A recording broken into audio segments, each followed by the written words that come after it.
14 signs that you should cut all contact with someone. Stoicism. Marcus Aurelius once said, "Whenever you are about to find fault with someone, ask yourself the following question: what fault of mine most nearly resembles the one I am about to criticize?" But what happens when someone's actions consistently harm your peace of mind? In today's video, we're diving into the 14 undeniable signs that it's time to sever ties and protect your tranquility. From undermining your values to toxic negativity, we'll explore how recognizing these signs is not only a matter of respect, but a fundamental aspect of Stoic wisdom. Join us at Stoic in Your Life as we dissect how cutting off detrimental relationships can lead to a more virtuous and serene life.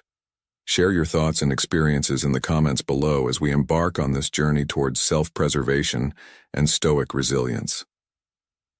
Let's delve into understanding when enough is enough. Number 1. Persistent disrespect. In the journey of life, encountering individuals who consistently exhibit a lack of respect is more than a breach of etiquette. It represents a fundamental threat to the foundation of any healthy and productive relationship. This disrespect may manifest in myriad forms: persistent interruptions during conversations, destructive criticism, or a blatant disregard for your emotional well-being. Each instance chips away at the trust and security essential for a meaningful connection.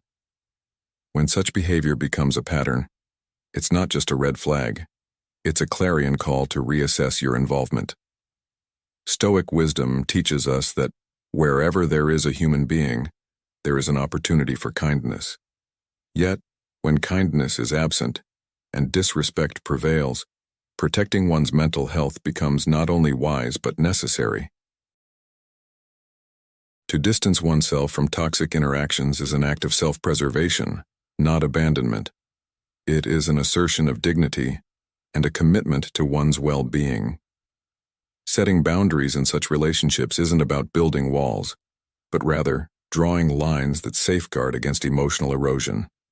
It is in these moments of firm boundary setting that we can foster environments where true respect can flourish and relationships can be genuinely nurturing. Marcus Aurelius once noted, "You have power over your mind, not outside events. Realize this and you will find strength."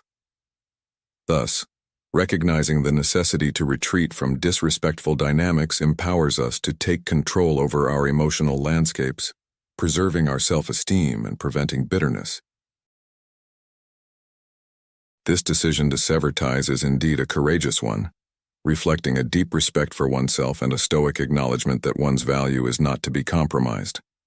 By actively choosing to distance ourselves from harmful relationships, we reaffirm our worth and recommit to our values. It is a profound moment of personal growth, a renaissance of self-respect, where we learn to appreciate those who honor our dignity and refuse to settle for less. Such periods of reflection reinforce the role of respect in our lives and illuminate how its absence can unravel not only personal peace, but also the fabric of society at large. In today's world, where interactions can often be superficial and fleeting, recognizing and acting on these signs of disrespect is crucial for cultivating relationships that are both fulfilling and respectful. As we navigate through these challenges, remember the words of Seneca: "As is a tale, so is life. Not how long it is, but how good it is what matters." Let this wisdom guide you to seek out and nurture connections that truly matter, relationships built on mutual respect, kindness, and understanding, where every interaction enriches rather than depletes, where each moment spent is a testament to shared dignity and mutual growth. Number 2. Adverse impacts on mental well-being. In the hustle of modern life, where relationships can be as fluctuating as the stock market, it's essential to recognize when a connection becomes more of a liability than an asset to our mental health.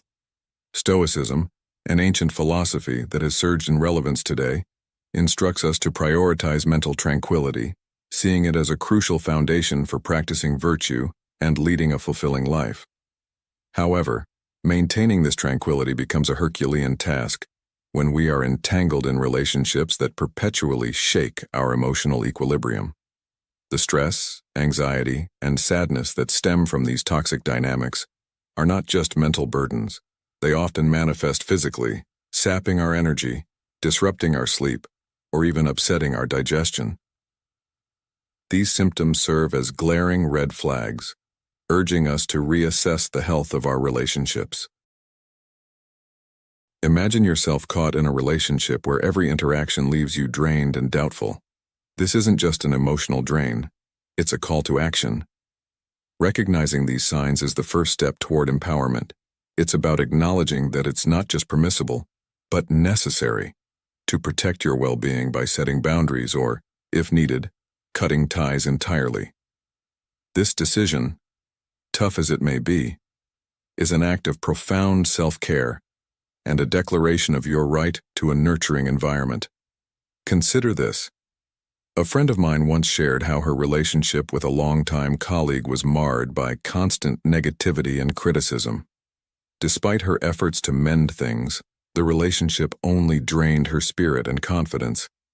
The turning point came when she decided to prioritize her mental health and stepped back from this toxic connection. The relief was immediate. She found herself more productive, happier, and, importantly, her sleep improved. Her story is a testament to the power of reclaiming your emotional space. Now you might wonder, how do I start making these changes? Begin by seeking support from friends, family, or professionals who can offer guidance and reinforcement as you navigate away from harmful dynamics.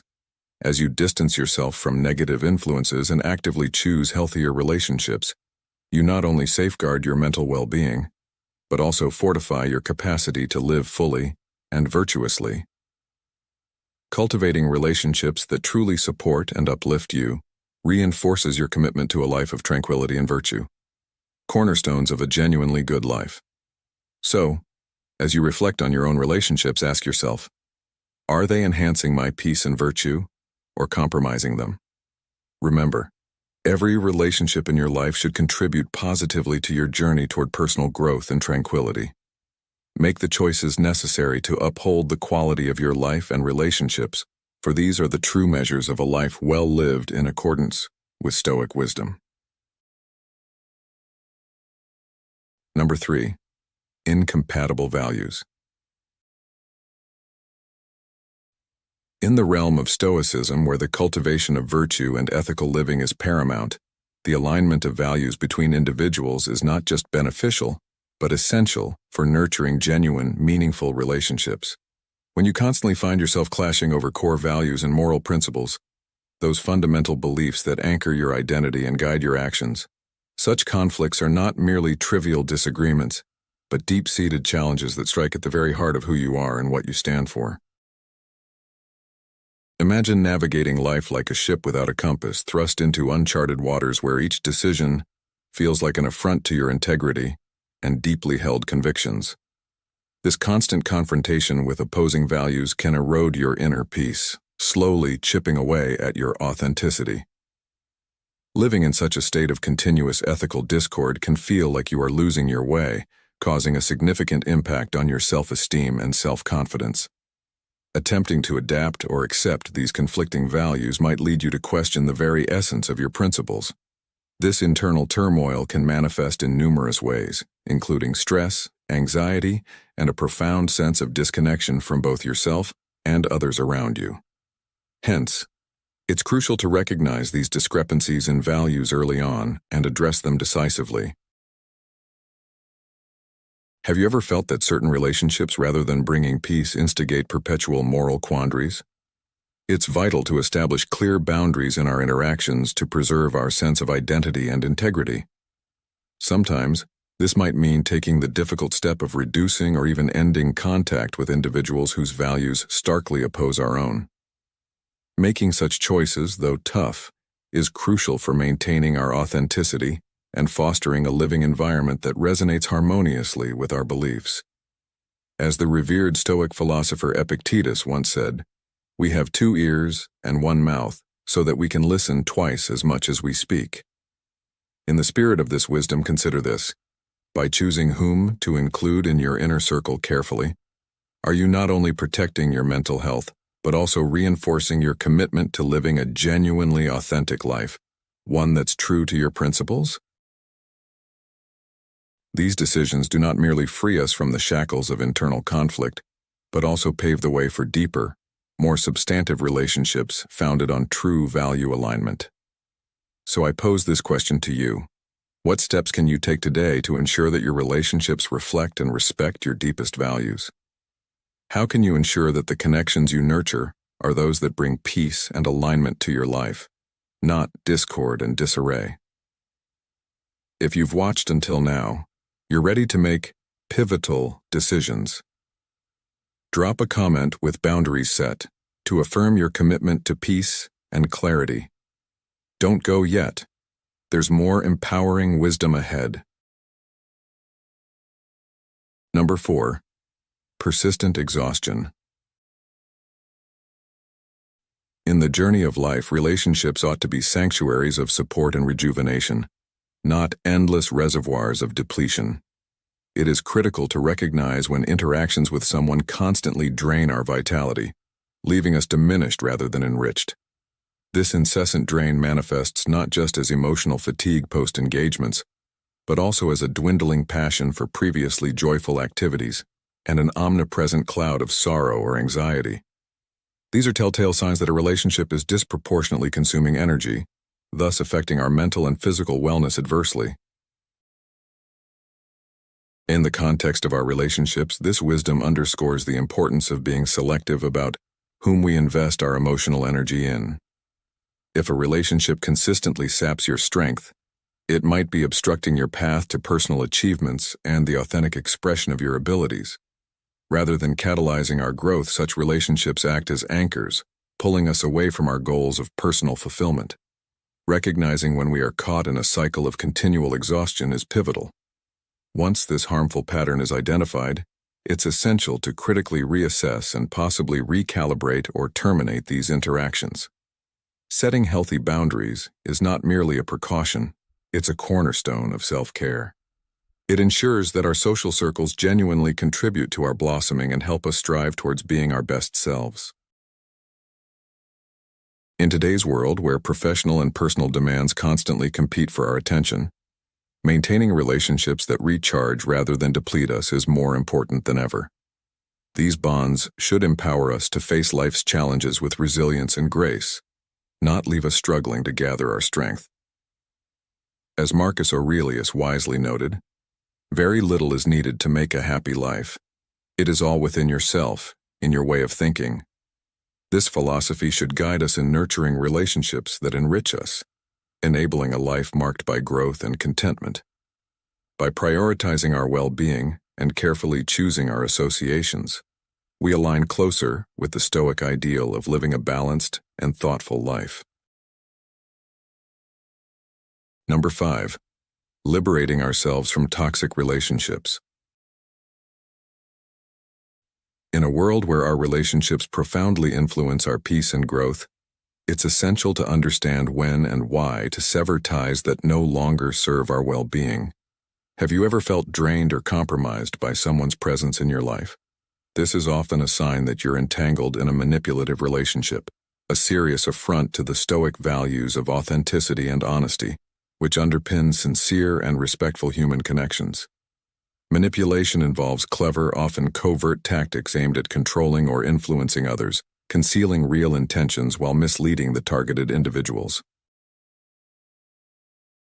Such behaviors not only distort your perception of reality but severely hinder your freedom to make informed decisions. Think about it.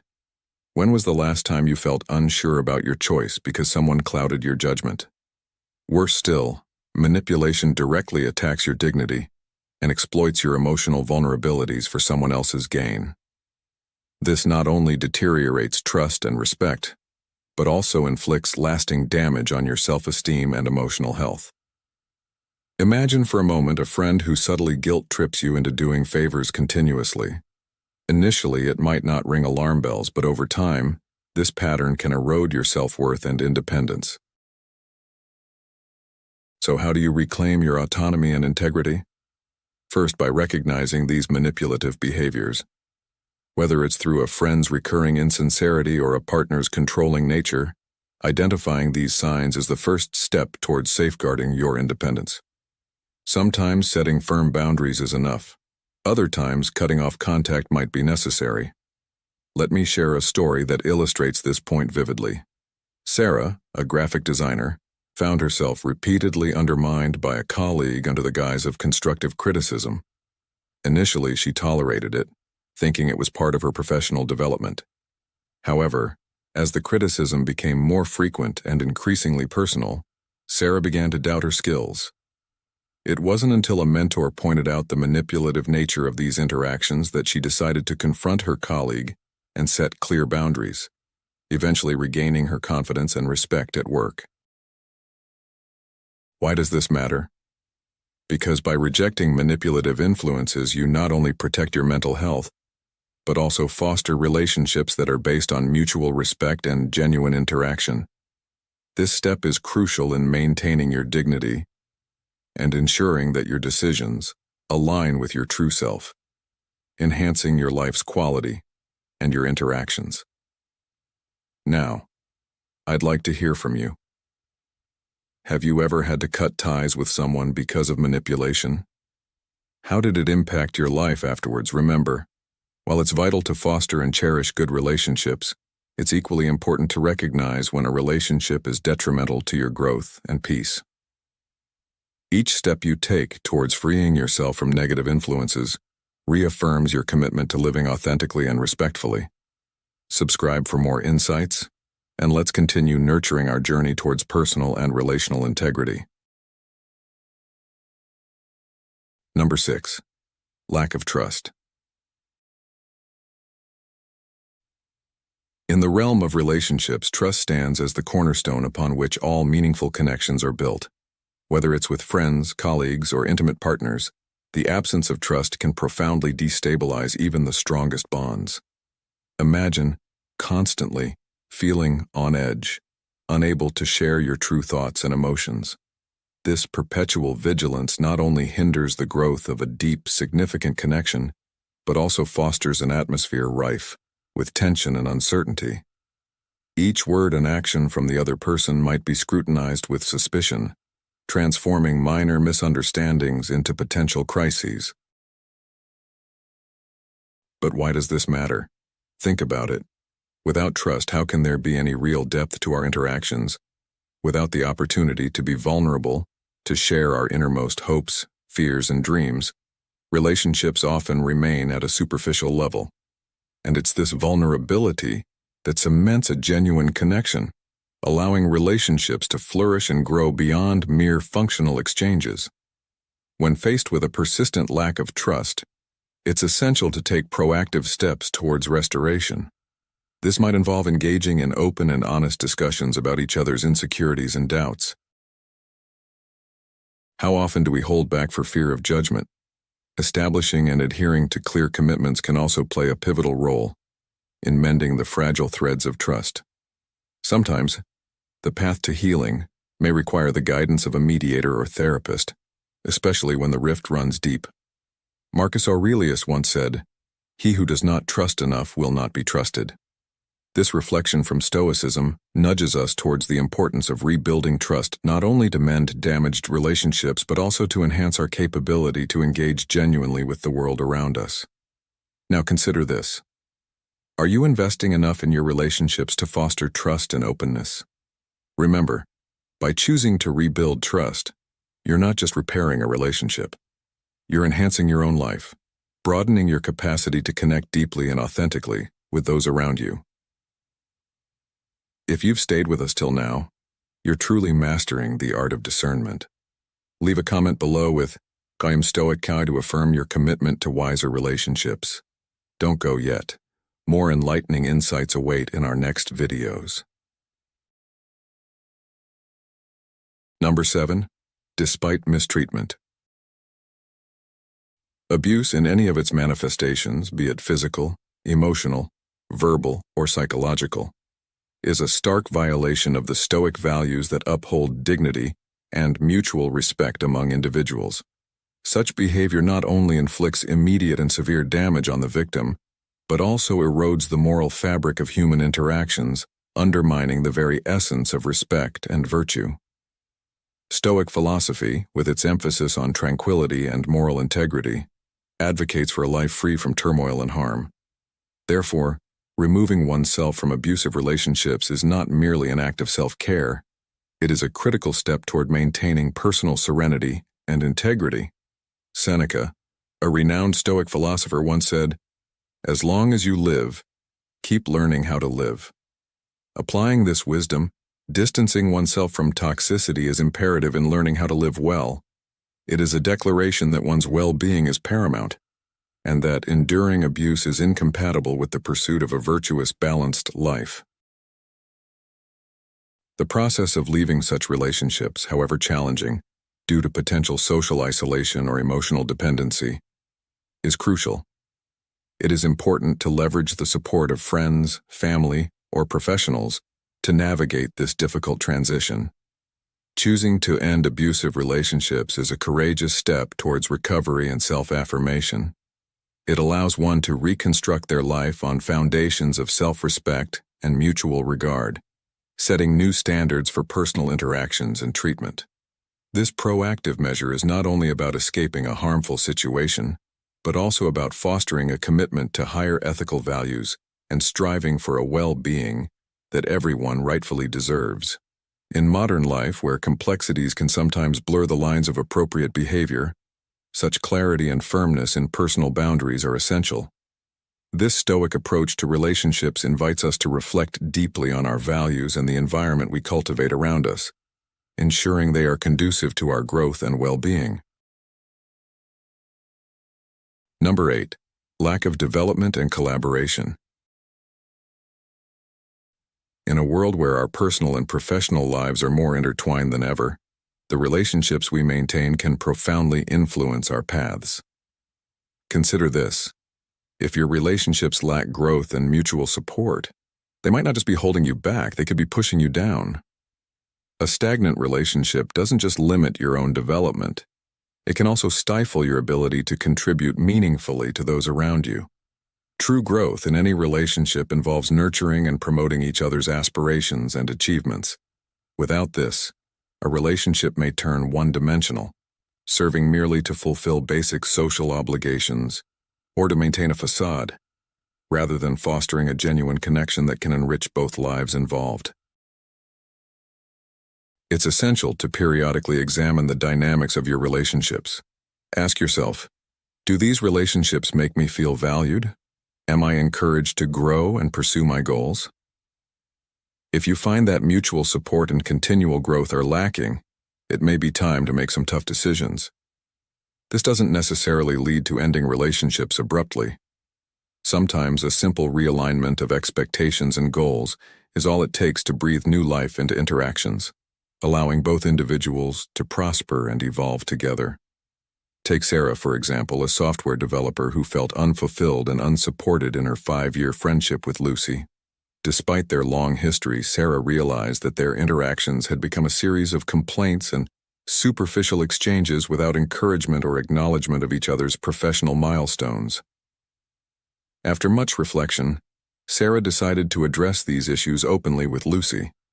Their conversation opened up a new chapter in their friendship, one where they actively shared resources, celebrated each other's successes, and provided constructive feedback, turning their stagnant relationship into a thriving source of mutual inspiration and support. Let's ponder this. How often do we settle for the familiar, fearing the discomfort of addressing the hard truths in our relationships?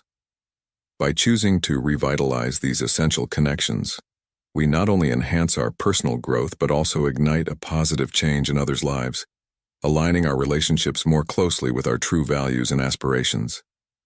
This story of transformation underscores a powerful lesson. Relationships should be a source of inspiration, not obligation. They should elevate our spirits and encourage us to pursue our deepest dreams. If you find yourself in a relationship that feels more draining than enriching, consider this a sign to take action. Remember, Every step you take to foster growth and support in your relationships is a step towards a more fulfilling and authentic life. Number 9. Constant self-centeredness. In the realm of relationships, the delicate balance between giving and taking is foundational, reflecting a deep-seated commitment to reciprocity and mutual respect. Imagine constantly being in a relationship where one party persistently prioritizes their needs, overshadowing the needs of others. This is not just a minor hiccup, it's a profound breach of the core principles that keep relationships healthy and equitable. Stoicism, a philosophy that holds moderation and fairness in high regard, clearly contradicts such behavior. It champions the importance of justice and emotional equilibrium, advocating that each individual should contribute to and benefit from relationships equally. When these values are ignored, the foundation of any relationship starts to crumble, leading to a dynamic that is both unbalanced and unsustainable. Now you might wonder, what does one do when faced with persistent selfishness? First, it's crucial to recognize and address these behaviors.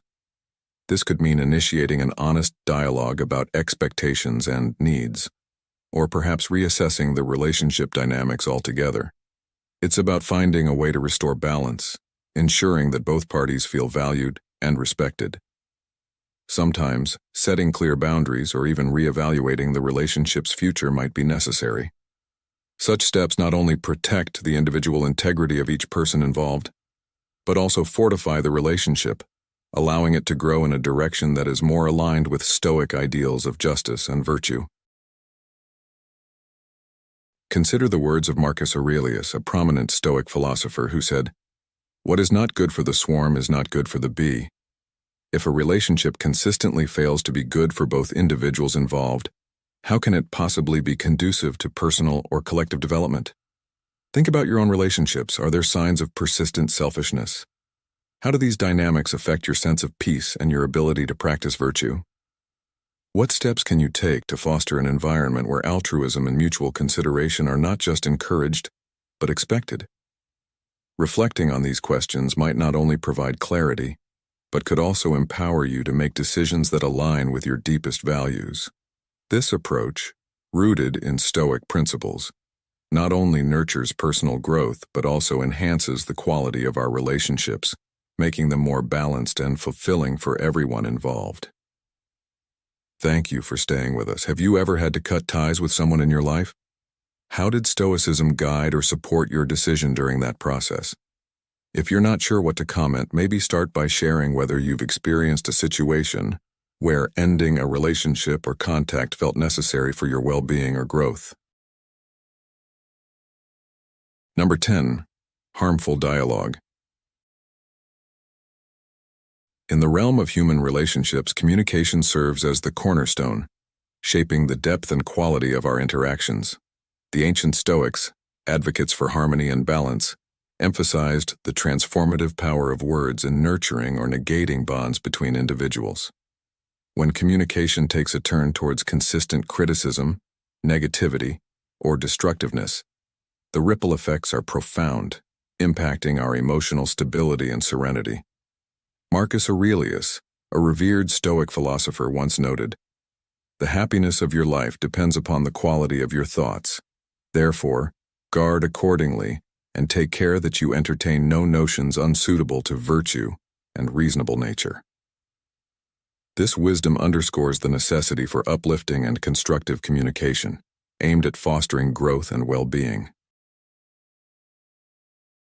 A pattern of interaction that perpetually sows discord and misunderstanding is a clear indicator that changes are imperative. Such toxic dynamics not only undermine mutual trust and respect, but can also lead to emotional exhaustion, frustration, and a gradual distancing between individuals. In environments where words are wielded to diminish rather than empower, the very essence of communication, to connect and enrich lives, is lost.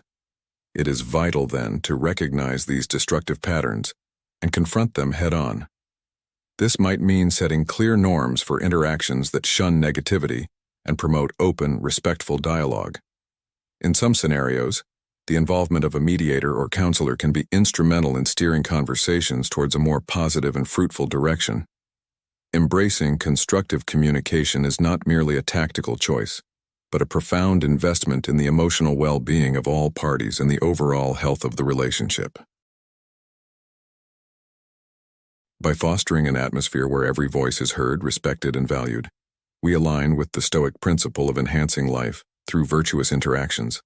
Epictetus, another Stoic luminary, advised, "Make the best use of what is in your power, and take the rest as it happens." Applying this philosophy, changing destructive communication patterns to constructive ones becomes essential for sustaining lasting and meaningful relationships and ensuring they remain sources of mutual support and growth. In today's fast-paced, often impersonal world, the art of meaningful communication is more crucial than ever. By applying these ancient principles to modern interactions, we not only preserve our inner peace but also contribute to a healthier, more empathetic society. Let us then strive to cultivate communications that build rather than break, that heal rather than hurt, ensuring that our relationships are robust foundations of support and mutual growth. Number 11. Neglect of personal requirements. In every relationship, mutual respect and attention to each person's needs and boundaries are not just nice to have, they are crucial for fostering healthy, balanced interactions. When these needs are frequently overlooked, it's not just a minor oversight. It's a profound disrespect that can shake the very foundations of one's dignity and inner peace. Stoicism teaches us that the mutual exchange of respect is essential, not merely out of politeness but as a fundamental element of practicing virtue and maintaining emotional well-being. Imagine being in a relationship where your voice seems to vanish into thin air, your needs and boundaries constantly dismissed. This relentless disregard can make you feel invisible and insignificant, damaging not only your self-esteem, but also hindering your ability to lead a life aligned with your values. It stunts your growth, limiting your potential to live authentically and fully. If you find yourself in such a dynamic, it's imperative to address it. Communicating your needs clearly and establishing firm boundaries is not an act of selfishness, but a vital step towards safeguarding your dignity and fostering a climate of mutual respect. Sometimes, it might even be necessary to take a hard look at your relationships and make tough decisions. Can you continue to grow and thrive in this environment? Or is it time to step away and seek spaces where your needs are not just recognized but valued? Let me tell you about Alex, a friend who found himself constantly sidelined in group projects at work. His ideas were overlooked, and his contributions were minimized, not out of malice but due to a workplace culture that didn't value his quiet, thoughtful approach. Stoicism helped him recognize his worth and the importance of being heard. Alex started by expressing his concerns clearly and setting boundaries about how he expected his contributions to be treated. Over time, he realized that the best step for his personal and professional growth was to seek a new environment where his approach was appreciated, leading to a significant boost in his career and personal happiness. Number 12. Lack of shared responsibility. In any relationship, mutual accountability holds a crucial role, serving as the bedrock upon which trust and balance are built. Imagine a scenario where this essential element is missing, where one person consistently shirks their responsibilities, leaving the other to bear the brunt of faults and conflicts alone. This not only creates a palpable imbalance, but also breeds a deep sense of injustice. Such behavior starkly contradicts the Stoic principles of honesty and justice, which teach us to own our actions and their repercussions fully. When accountability is absent, it forces one partner into an overcompensating role, often leading to resentment and frustration. This disproportionate burden can gradually chip away at the very foundation of trust and respect that sustains the relationship. As Marcus Aurelius wisely stated, just as nature takes every obstacle, every impediment, and works around it, turns it to its purposes, incorporates it into itself, so too, A rational being can turn each setback into raw material and use it to achieve its goal. In relationships, this means addressing issues head-on and fostering an environment where open communication thrives. How, then, can one ensure that mutual accountability is not just a concept, but a practiced reality? It starts with honest self-assessment and the willingness to communicate openly about one's actions and their consequences. Acknowledging mistakes, offering sincere apologies, and striving to correct problematic behaviors are all steps in this direction. This commitment to accountability does not merely align with Stoic teachings. It vitalizes the relationship, fortifying its structure with trust and fairness. But what happens when efforts to foster accountability fail? If you find yourself constantly compensating for someone else's lack of responsibility, ask yourself, is this imbalance something I can accept long-term? This question is not just rhetorical. It invites you to reflect deeply on the dynamics of your relationships and to consider whether they align with the Stoic ideals of justice and balance. Promoting mutual accountability doesn't just preserve relationships, it transforms them, creating a fair and supportive environment where all parties can grow and thrive. By integrating these principles into our interactions, we not only adhere to Stoic wisdom, but also enhance our connections with others, making them more equitable and resilient. Therefore, it's imperative to recognize when it's time to reassess our relationships based on these criteria. Cutting ties is never easy, but in the pursuit of personal peace and fairness, it sometimes becomes necessary. Reflect on this. Are you holding on to a relationship that consistently undermines your growth and balance? If so, what steps will you take to restore or, if needed, release yourself from this imbalance? Let us know in the comment below. Number 13. Persistent overstepping of limits. In navigating the intricate dynamics of relationships, it becomes essential to recognize when our personal boundaries are not merely being tested, but blatantly disregarded. This is particularly significant within the realm of Stoicism, a philosophy that places immense value on self-control and respect for oneself and others. Marcus Aurelius, a sage of Stoicism, once said, "Whenever you are about to find fault with someone, ask yourself the following question: what fault of mine most nearly resembles the one I am about to criticize?" This reflection is not about turning the blame on ourselves, but about understanding the importance of boundaries and mutual respect. The issue of boundary violation strikes a profound chord. If an individual constantly ignores or breaches your clearly communicated boundaries, it illuminates a disturbing truth. They do not hold your comfort or autonomy in high regard. This could manifest in a variety of distressing behaviors: ignoring your pleas for personal space, incessantly forcing you into situations that make you uncomfortable, or showing a blatant disregard for your emotional or physical limits. Such repeated violations are not just minor infractions, but significant breaches that compel us to reassess the viability of continuing such relationships. Cutting ties in this case isn't an act of impulsiveness, but a necessary step to safeguard one's dignity and emotional health. It echoes the Stoic principle of focusing on what is within our control, our actions and responses. In today's fast-paced world, where the lines between personal and professional often blur, understanding when to sever ties becomes crucial. It's about preserving not just peace of mind, but also our core values. As we move forward, let this understanding be your guide. Respect for boundaries is not optional in any healthy relationship. It is essential. By adhering to this principle, you not only protect yourself, but also cultivate an environment where respect and understanding flourish. This isn't just wisdom from ancient philosophy. It's timeless advice for living well in our modern world. Number 14. Unreciprocated actions. In the Stoic philosophy, relationships are held to a high standard of mutual respect and support. This belief underscores the importance of reciprocity in our connections with others. When this reciprocity is missing, it often presents as a pattern in which your efforts, care, and emotional investment seem to vanish into a void, with little to nothing coming back your way.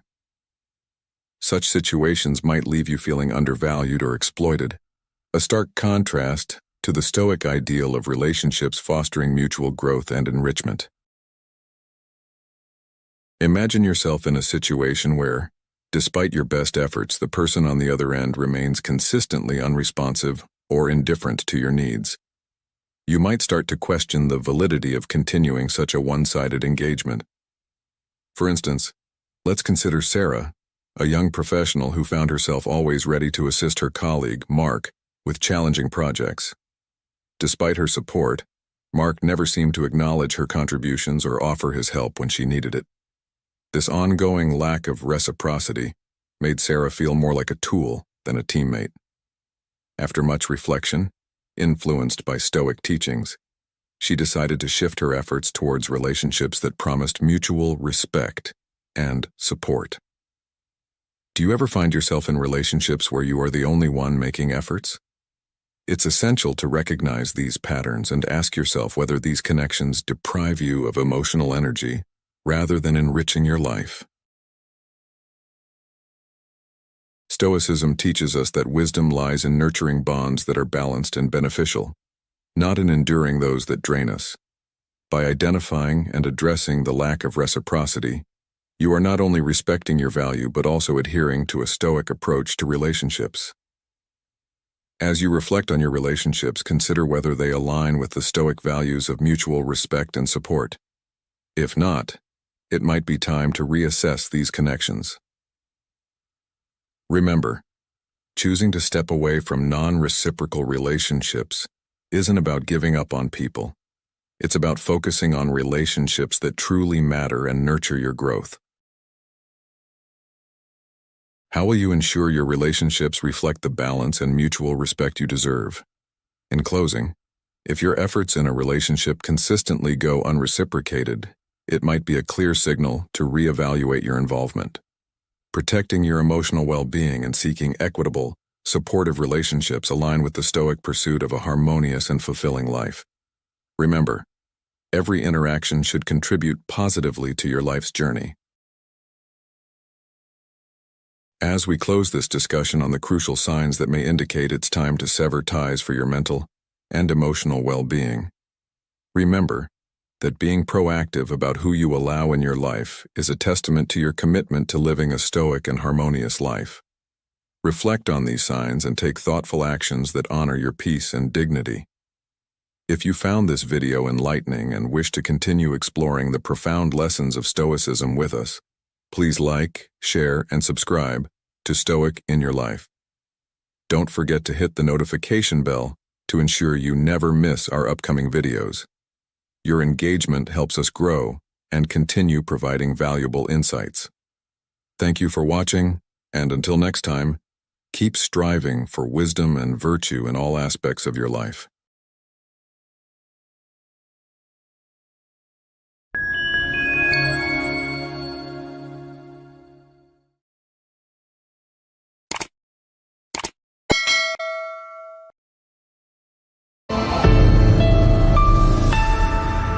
Eight life lessons men learn too late in life. Stoicism. In the words of the Stoic philosopher Seneca, we suffer more often in imagination than in reality. In a world where many are relentlessly pursuing wealth, fame, or fleeting pleasures, it's easy to get lost in the noise. This constant clamor and inevitable part of our bustling existence often distracts us from what truly matters. So how can a man rise above and become better with each passing day? Let's explore the timeless strategies employed by Stoic philosophers over 2,000 years ago, strategies that remain profoundly effective even today. In this video, we're going to explore 8 life lessons men learn too late in life through the lens of Stoicism. Whether you're well-versed in Stoic philosophy or just beginning your journey, this episode promises to offer valuable perspectives for everyone. Let's embark on this exploration together. Consider oneself as different. When another's mother departs from this world, we stoically declare, "And such is the nature of life. Life must go on." Yet when our own mother passes, we cry out in despair, "Why me? This is a tragedy." Such is the paradox of our perception. Reflecting on this, we find a profound Stoic truth.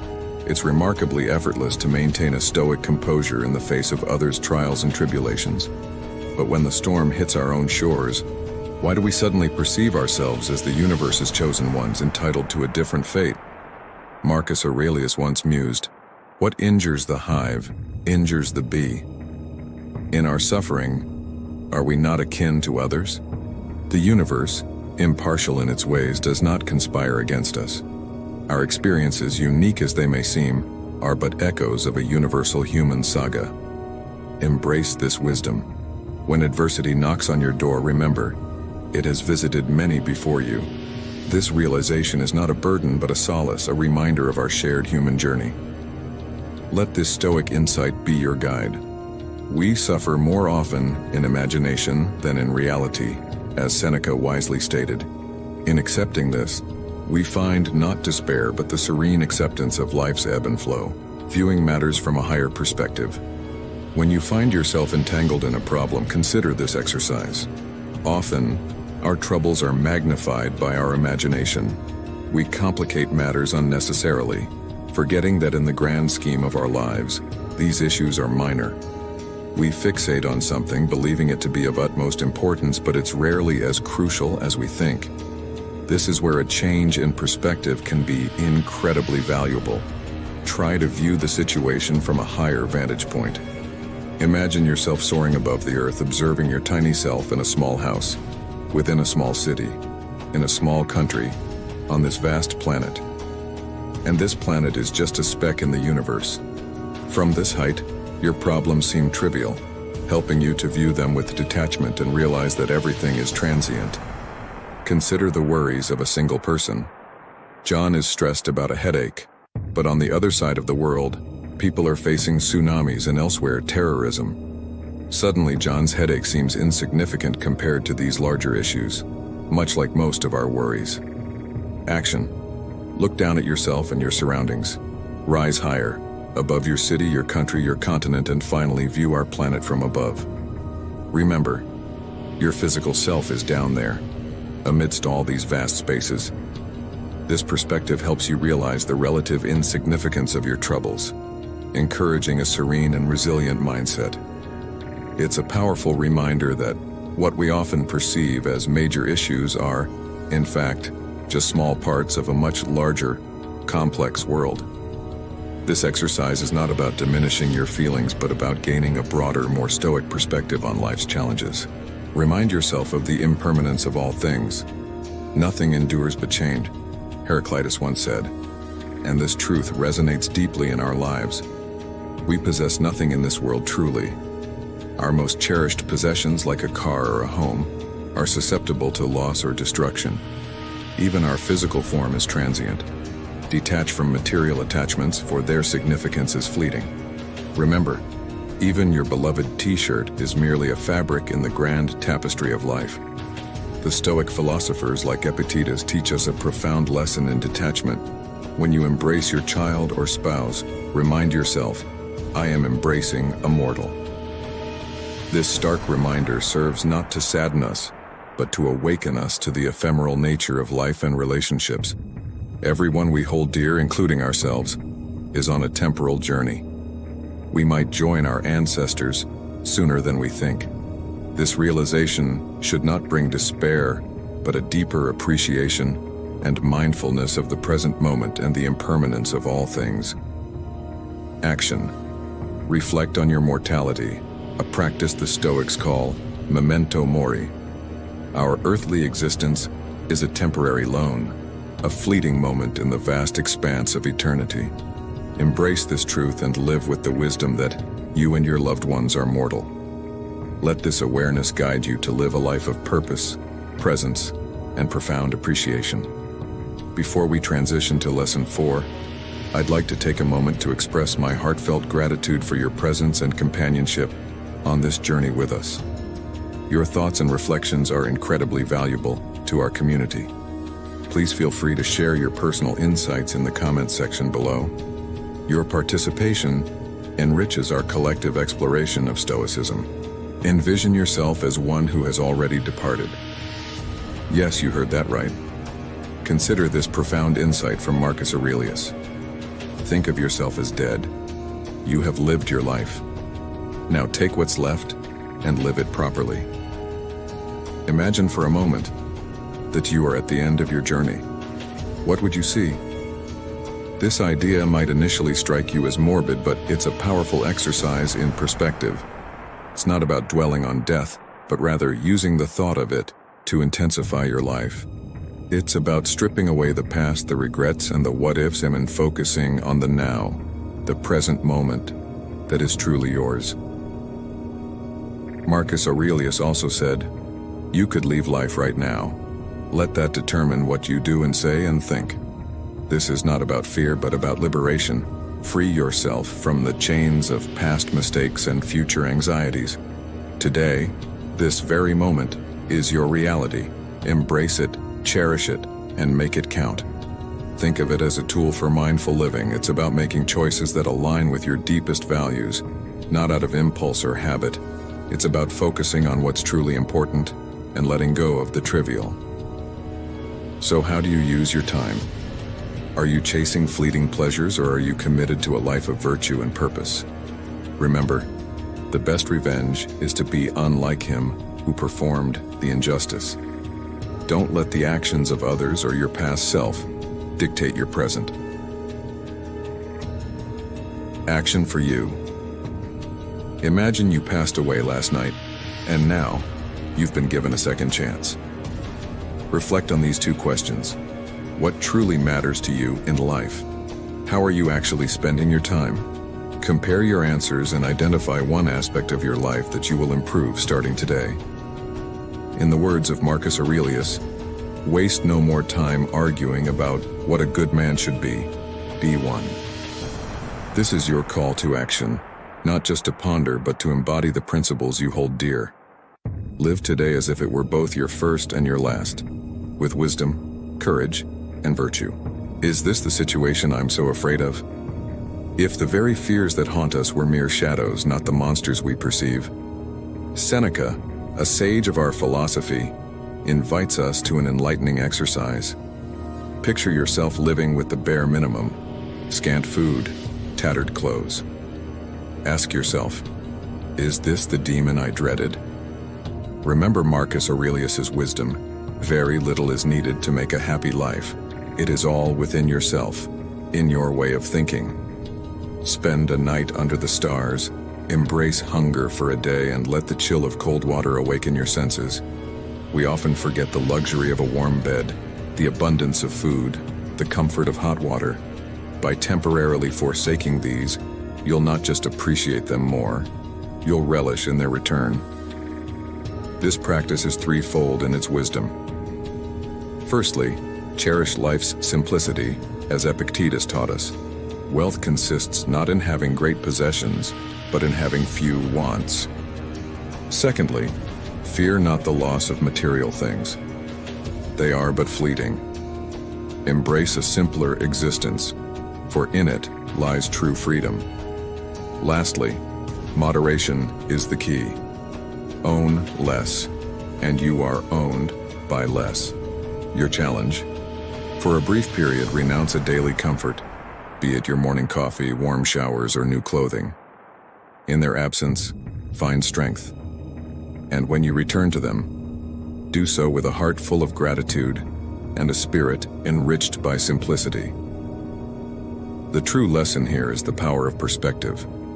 By intentionally living with less, even for a short time, we recalibrate our understanding of need versus want. This practice isn't about deprivation for its own sake, but about finding contentment and resilience within ourselves. It teaches us to value what we have and find freedom in simplicity. So, I urge you to take this challenge. Choose one aspect of your daily comfort and set it aside. Notice how your perception shifts, how you find joy in the smallest of things, and how you grow stronger in the face of self-imposed adversity. Remember, as Stoics, Our greatest wealth is our inner fortitude and our ability to find tranquility in any circumstance. Embrace this journey and let it transform you into a more grounded, grateful, and resilient individual. Reflect before you react. Have you ever found yourself reacting on impulse, guided solely by your first impressions? Imagine this. You're driving, and suddenly, another driver cuts you off. Your first instinct might be to lash out, curse, or gesture angrily. It's a natural burst of emotion. You might think, why are they targeting me? But let's pause for a moment. What if there's more to their story? Maybe they're rushing to the hospital, or they're dealing with a stolen vehicle, or perhaps they're just distracted. Haven't you at some point made a similar mistake? Most times these incidents aren't as catastrophic as they seem. So I urge you, take a deep breath and hold back that immediate reaction. Ask yourself, why am I angry? Is it really worth it? What's the real story here? Remember what Epictetus said, consider if it's within your control. If it's not, remind yourself, this isn't my issue to fix. Why react to something out of your control? You only have power over your reactions. Choose wisely and move forward. Often, the wisest reaction is to not react at all. Your action step: examine your first impressions. If they're not serving you well, opt for a more thoughtful response. Sometimes the best action is inaction. We frequently get upset over minor things, but it's not necessary. Let it go. The lesson here is profound yet simple. Not every action requires your reaction. In the heat of the moment, our emotions can cloud our judgment, leading us to react in ways we might later regret. This is where Stoic wisdom comes into play. Stoicism teaches us the value of introspection and control over our responses. It's about recognizing that while we can't control external events, we can control our reactions to them. This mindset is not just about suppressing emotions, but understanding and channeling them constructively.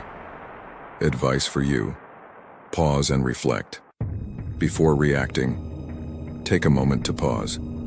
This simple act can give you the clarity to respond more wisely. Question your impressions. Are your initial thoughts and feelings about the situation accurate, or are they colored by bias or emotion? Choose your battles. Not every situation deserves your energy. Sometimes the best response is to simply let things be. Practice empathy. Consider the other person's perspective. Understanding their possible motivations can change how you view the situation. Embrace calmness. Cultivate a sense of inner peace. When you're calm, you're in a better position to make rational decisions. By applying these principles, you can navigate life's challenges with a more serene and resilient spirit, embodying the true essence of Stoicism in your everyday interactions. Apply virtue in your life. Let me share with you one of the most enlightening pieces I've encountered on Stoic thought, taught by Epictetus. In every challenge you face, remember the inner resources you possess to confront it. When tempted by the allure of someone attractive, realize the power within you to exercise self-control. In moments of pain, discover your capacity for patient endurance. When faced with insults, find your patience. You'll gradually build the confidence that no challenge is beyond your moral capacity to withstand. Consider every situation, every obstacle, as an opportunity for you to hone your virtues and evolve into a better version of yourself. It's about consistently applying virtue and reason to your life. This approach may seem straightforward, yet it's challenging to implement. In all life's twists and turns, you have the chance to cultivate virtue. That's your baseline. It's a more compassionate way to embrace life's experiences, knowing that, at the very least, they offer you the chance to practice virtue. But why stop there? Embrace everything life throws at you with love. This is what we call amor fati, loving your fate. Everything happens uniquely to you. Relish in that. Your action step. When confronted with a tough situation, ask yourself, what is my best response in this moment? How can I apply reason and virtue right here, right now? The profound lesson here is about the power of perspective and choice in the face of life's challenges. Stoicism teaches us that we have the inner strength and resources to face any situation. By applying reason and virtue, we transform obstacles into opportunities for personal growth. My advice to you is to embrace this Stoic practice in your daily life. When you encounter difficulties, pause and reflect. Ask yourself how you can respond with virtue and reason. This approach not only helps you navigate challenges more effectively, but also contributes to your personal development. Remember, it's not just about enduring life's trials. It's about actively choosing to grow from them. Embrace amor fati, love your fate. See each challenge as a unique opportunity meant just for you, and find joy in overcoming it. This mindset will not only bring you peace, but also empower you to live a more fulfilling and resilient life. In addition to the 8 life lessons mentioned above, you also need to remember the following 5 lessons to perfect yourself. Embracing your ideal role model. Don't fret about not being perfect. Perfection isn't the goal here. What matters is the journey and the learning. You see, having a role model in your thoughts, someone you aspire to emulate, can be incredibly powerful. Remember, this isn't about copying them. You are wonderfully unique. It's about drawing lessons from their essence. When you're facing a tough spot, pause and ask yourself, what would the Stoic sage do in my shoes? How would the perfect mother handle this? What choices would LeBron James make? How would Wonder Woman act? If you have these figures in your mind, fantastic. Visualize them observing you, guiding you to be the best version of yourself. This isn't just a game, it's about injecting consciousness into your actions. Deep down, you know the right path. In your daily life, bring this awareness to the forefront. Ask yourself what your ideal role model, be it a father, mother, sibling, friend, spouse, or partner, would do in your situation. Let their imagined guidance illuminate your path. The true value of this exercise lies in its ability to ground you in the principles of Stoicism and personal growth. By envisioning how your ideal role models would act, you're not just fantasizing, you're aligning your actions with the virtues and wisdom they represent. This practice encourages you to step back, reflect, and approach situations with a renewed perspective, embodying the qualities you admire in others. So, my advice to you is simple yet profound.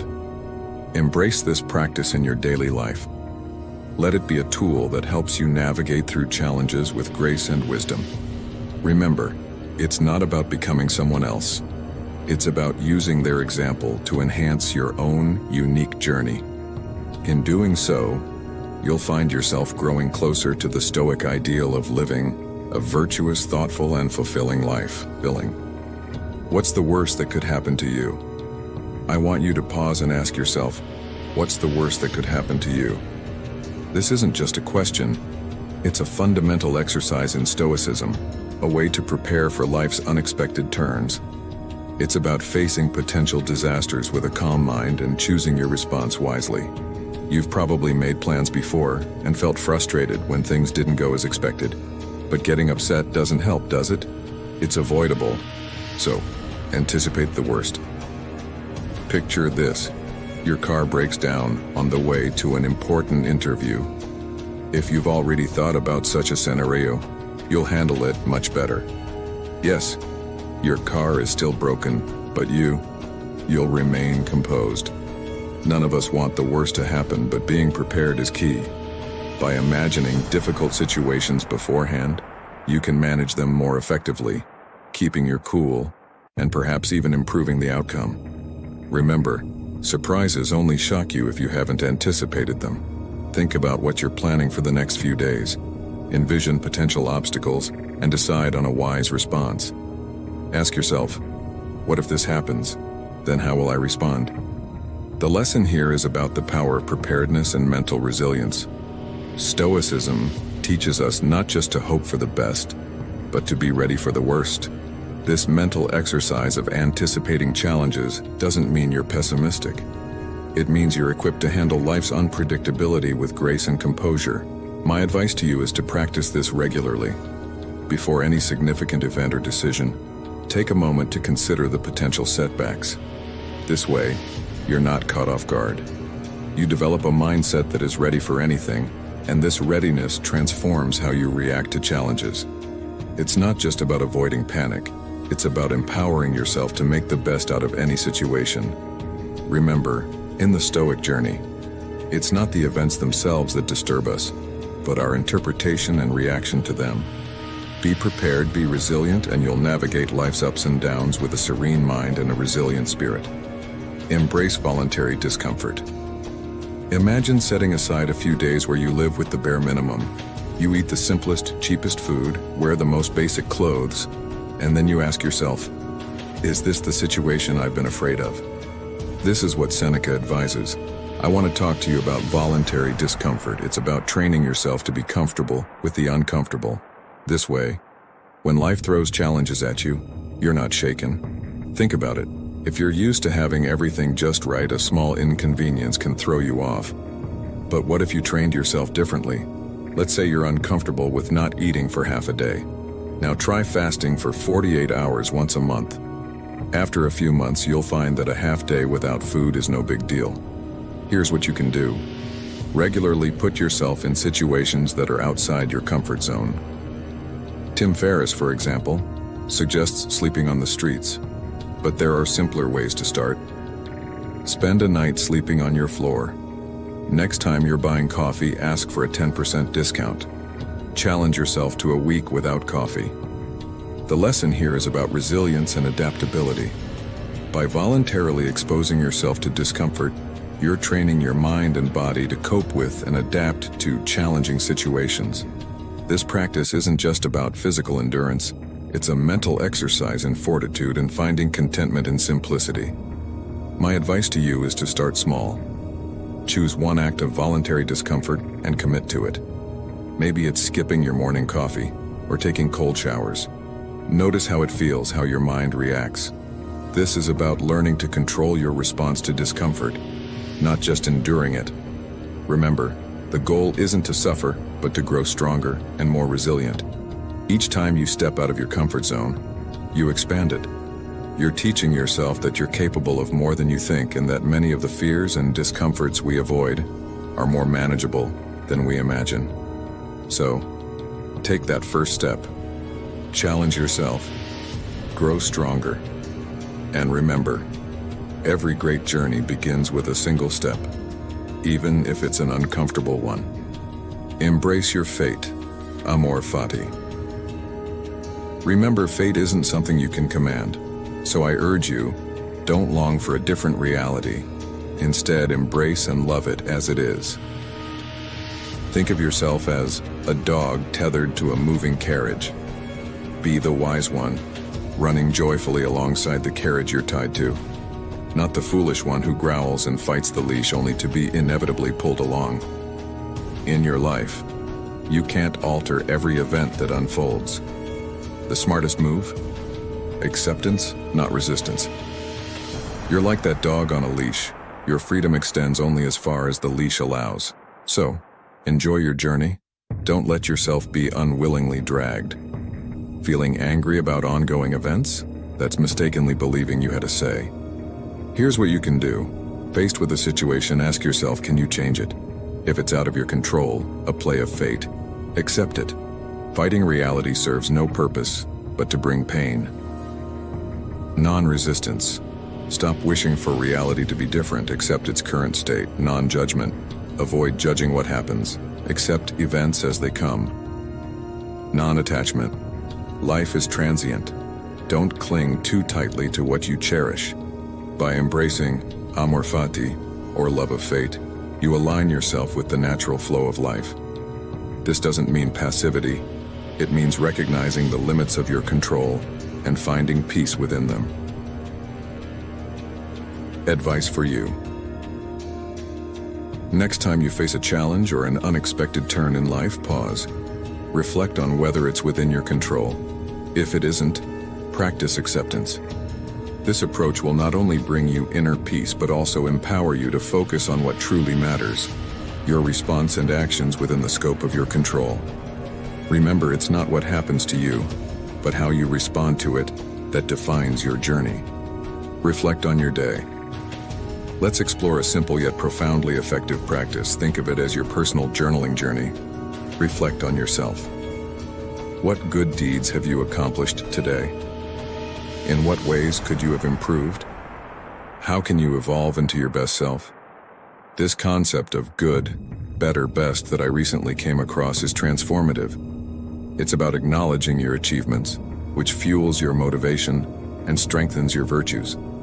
Writing these reflections down is powerful but not mandatory. I, for instance, jot down my goals and intentions for the next day. It's a small, manageable habit. However, I prefer to keep my daily reflections in my thoughts. Every night, almost like a ritual, I review my day in my mind. This practice has an immense impact. It sharpens my awareness of the day and helps me quickly identify when my actions don't align with my ideals. It's fundamentally a tool for self-awareness. For one work week, strive to embody the good, the better, the best. Each night before sleep, take 5 minutes to ponder these 3 questions.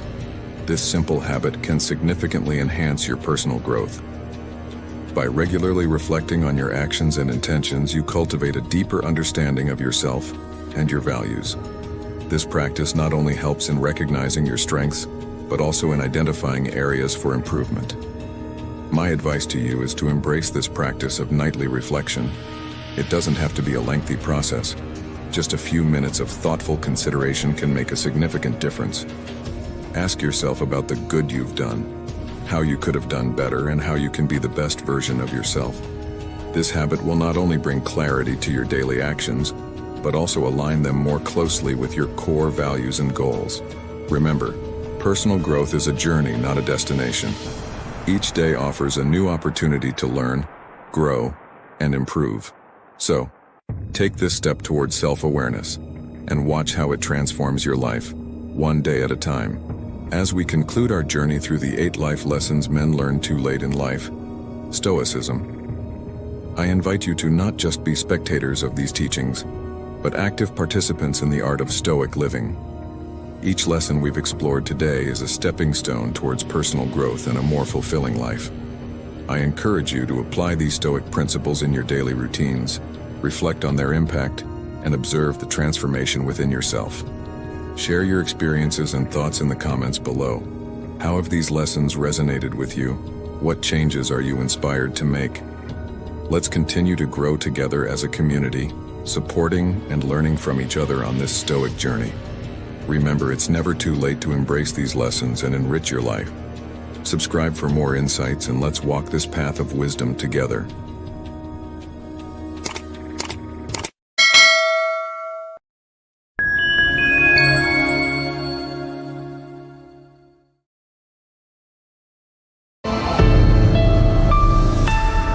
Control your emotions or they will control you. In the realm of Stoicism, this wisdom is not just a saying. It's a way of life. It's about mastering the art of temperance, a skill that goes beyond mere self-control. It's about making deliberate choices rather than succumbing to impulsive reactions. Stoicism teaches us that temperance, along with wisdom, justice, and courage, forms the cornerstone of a virtuous life. It's about understanding our limits, not letting our passions overrun us, and maintaining composure amidst life's trials.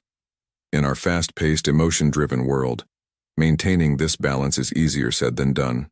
How often do we find ourselves swayed by anger or overexcitement, losing sight of rationality? In this video, I'm not just going to talk about theories. I'm going to walk you through 12 practical Stoic lessons that can help you cultivate temperance. These are actionable strategies, distilled from historical wisdom, designed to help you stay calm and composed no matter what life throws at you. So, if you're ready to transform your approach to life's challenges, keep watching as we delve into these transformative Stoic lessons.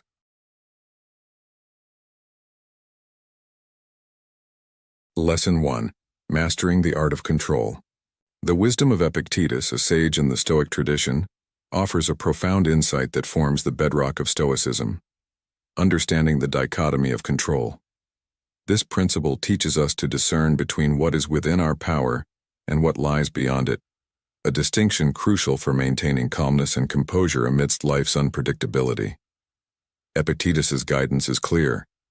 Focus your energies on what you can influence: your thoughts, actions, intentions, and reactions. This approach empowers us to navigate life with purpose and a sense of mastery, recognizing that our internal world is ours to command. It's in this realization that we find the foundation of our peace of mind. On the flip side, external events and circumstances often beyond our control should be acknowledged as such. Epictetus uses the metaphor of an archer to illustrate this. While the archer can aim and shoot with precision, the arrow's flight is ultimately out of their hands. Similarly, we should learn to detach from outcomes we can't control. This detachment isn't about giving up, but about embracing balance and accepting life's inherent uncertainties. Epictetus's metaphor resonates deeply, teaching us to focus on our efforts and intentions, accepting that outcomes are influenced by many external factors. Stoicism, thus, urges us to take charge of our inner selves, using the dichotomy of control as a tool to remain calm and composed in a world filled with uncertainties. By channeling our energies into what we can influence, we relieve ourselves of the futile burden of trying to control the uncontrollable, finding tranquility in knowing we've utilized our resources to their fullest. Another Stoic philosopher, Seneca: "We suffer more often in imagination than in reality." This statement reinforces the Stoic belief in focusing on the present and what we can control, rather than being consumed by worries about what might never happen. In modern life, we often find ourselves anxious about factors beyond our influence, be it global events, the actions of others, or the unpredictability of the future. Stoicism teaches us to redirect our focus to our own actions and responses, offering a path to inner peace and resilience. The advice here is to concentrate on personal growth, self-awareness, and the things within our reach, thereby cultivating a life of contentment and calm, regardless of external chaos. Lesson 2: The Power of Acceptance. Marcus Aurelius, not just as an emperor but as a sage, a guide through the complexities of life. He presents a vivid picture of life as a symphony, filled with highs and lows, a constant flux of experiences. In this symphony there are notes we can't control, moments that are beyond our influence. This, he suggests, is where the true power of acceptance lies. Acceptance, in the Stoic sense, isn't passive resignation. It's an active embrace of life's unpredictability and impermanence. Imagine releasing the chains of attachment to specific outcomes, walking in harmony with the universe's rhythm. Marcus Aurelius teaches us that resisting life's natural course only leads to distress, like a ship fighting against a relentless current. Let's think of acceptance as setting sail on life's sea without a fixed destination, yet with faith in the journey itself. It's about relinquishing the desire for absolute control and flowing with life's ever-changing stream. Whether life plays serene or stormy tunes, we learn to dance to its music. This is the essence of Stoic temperance. In Stoicism, this concept is foundational for inner peace and tranquility. It's about welcoming life's unpredictability, relishing in success, and gracefully enduring adversity. Marcus Aurelius's teachings on acceptance are like a lighthouse, guiding us through life's maze, helping us to meet each moment with a balanced heart. It's about finding peace amidst life's constant changes, embracing its unpredictability with serenity. So, as we reflect on this lesson, let's consider how we can apply it in our daily lives. How can we embrace the ups and downs with grace? How can we find serenity in the midst of chaos? Remember, the power of acceptance isn't just about enduring life. It's about thriving in it, finding joy and peace in every moment, regardless of its nature. Let this be our guide, our path to a more fulfilled and tranquil existence. Lesson 3: The Limit Excessive Desires. In the rich tapestry of Stoic philosophy, interwoven with threads of reason and ethics, we find a gem in Seneca's teachings, particularly his Conference on Stoic Principles of Moderation. Seneca, a philosopher celebrated for his insightful essays on ethics and self-improvement, shares a vital lesson with us. This lesson is an invitation to master the intense desires that often threaten to overwhelm our inner peace. At the core of Stoicism is the understanding that excessive desires are like stormy seas capable of capsizing our lives, leaving us adrift in chaos and dissatisfaction. Stoic thinkers, ever in pursuit of inner tranquility, identified the peril in an unchecked yearning for wealth. They realized that material riches and possessions exceed what is essential for a life of virtue and wisdom. Seneca's teachings resonate with this Stoic ethos, emphasizing that true contentment is often found in the calm domain of limited desires. He encourages us to steer through life's murky waters with moderation as our compass, leading us to a haven of inner peace. Following the path lit by Seneca's wisdom, we are urged to simplify our desires, seeking only what is necessary for a life defined by goodness and moral principles. In this simplicity lies the treasure of contentment and peace, untethered from the whims of external fortunes. The Stoic practice of curbing excessive desires is our guiding light in maintaining calm and serenity.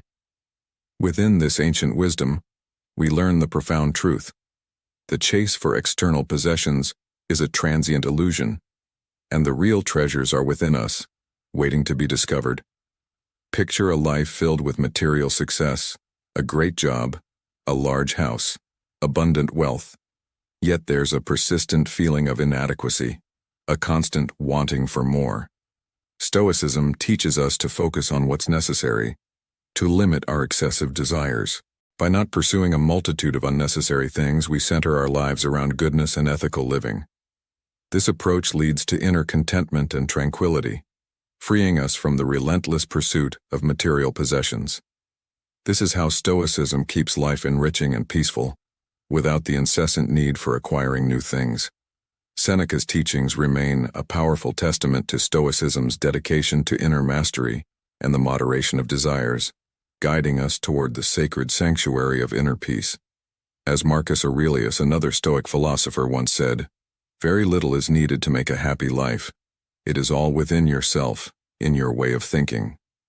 This quote perfectly encapsulates the essence of limiting excessive desires, reminding us that the key to happiness and calm lies not in external acquisitions, but in our internal perspective and the simplicity of our desires. Lesson 4. Embracing life's impermanence with Stoic grace. In the profound and timeless words of Marcus Aurelius found in his Meditations, we are guided to understand life as a journey marked by constant change. This Roman emperor, a sage in the Stoic tradition, teaches us to accept life's ever-changing nature as a cornerstone for cultivating inner peace and tranquility. Marcus Aurelius, through his Stoic lens, offers a pivotal lesson in achieving inner calm. He encourages us to recognize the fleeting and ephemeral nature of life's experiences. This Stoic realization, known as the transitory nature of life, is not a cause for despair, but a source of immense strength. It is the acknowledgement that nothing in our human journey, be it moments of joy or periods of struggle, remains static. The universe, in its relentless dynamism, weaves a fabric of ceaseless transformation. Stoic philosophers like Aurelius teach us not to resist this universal rhythm but to embrace it with elegance and understanding. He urges us to let go of our attachment to ephemeral moments and material possessions, much like a transient star in the night sky. By appreciating these moments and possessions while they are with us, and gracefully releasing them when their time passes, we find an inner haven, calm and untouched by external turmoil. This acceptance of life's fleeting nature, as advocated by Marcus Aurelius, acts as a balm for the soul. It equips us to face life's changes with balance and composure, freeing us from the anxiety of clinging to the past or the uncertain future. This Stoic teaching transforms us into builders of inner resilience, fostering a unique fortitude amidst life's constant flux. Visualize yourself on a tranquil beach at sunset. The ocean whispers gently and the sun gracefully descends below the horizon. In this Stoic mindset, you recognize the moment's transience. Rather than succumbing to sadness or attachment, you choose to fully immerse in and savor each second unswayed by its impermanence. You relish the sunset's beauty, letting it go without reluctance. This approach allows you to create a peaceful, enjoyable experience, free from the fear of loss. It helps you maintain a composed and serene demeanor in your daily life.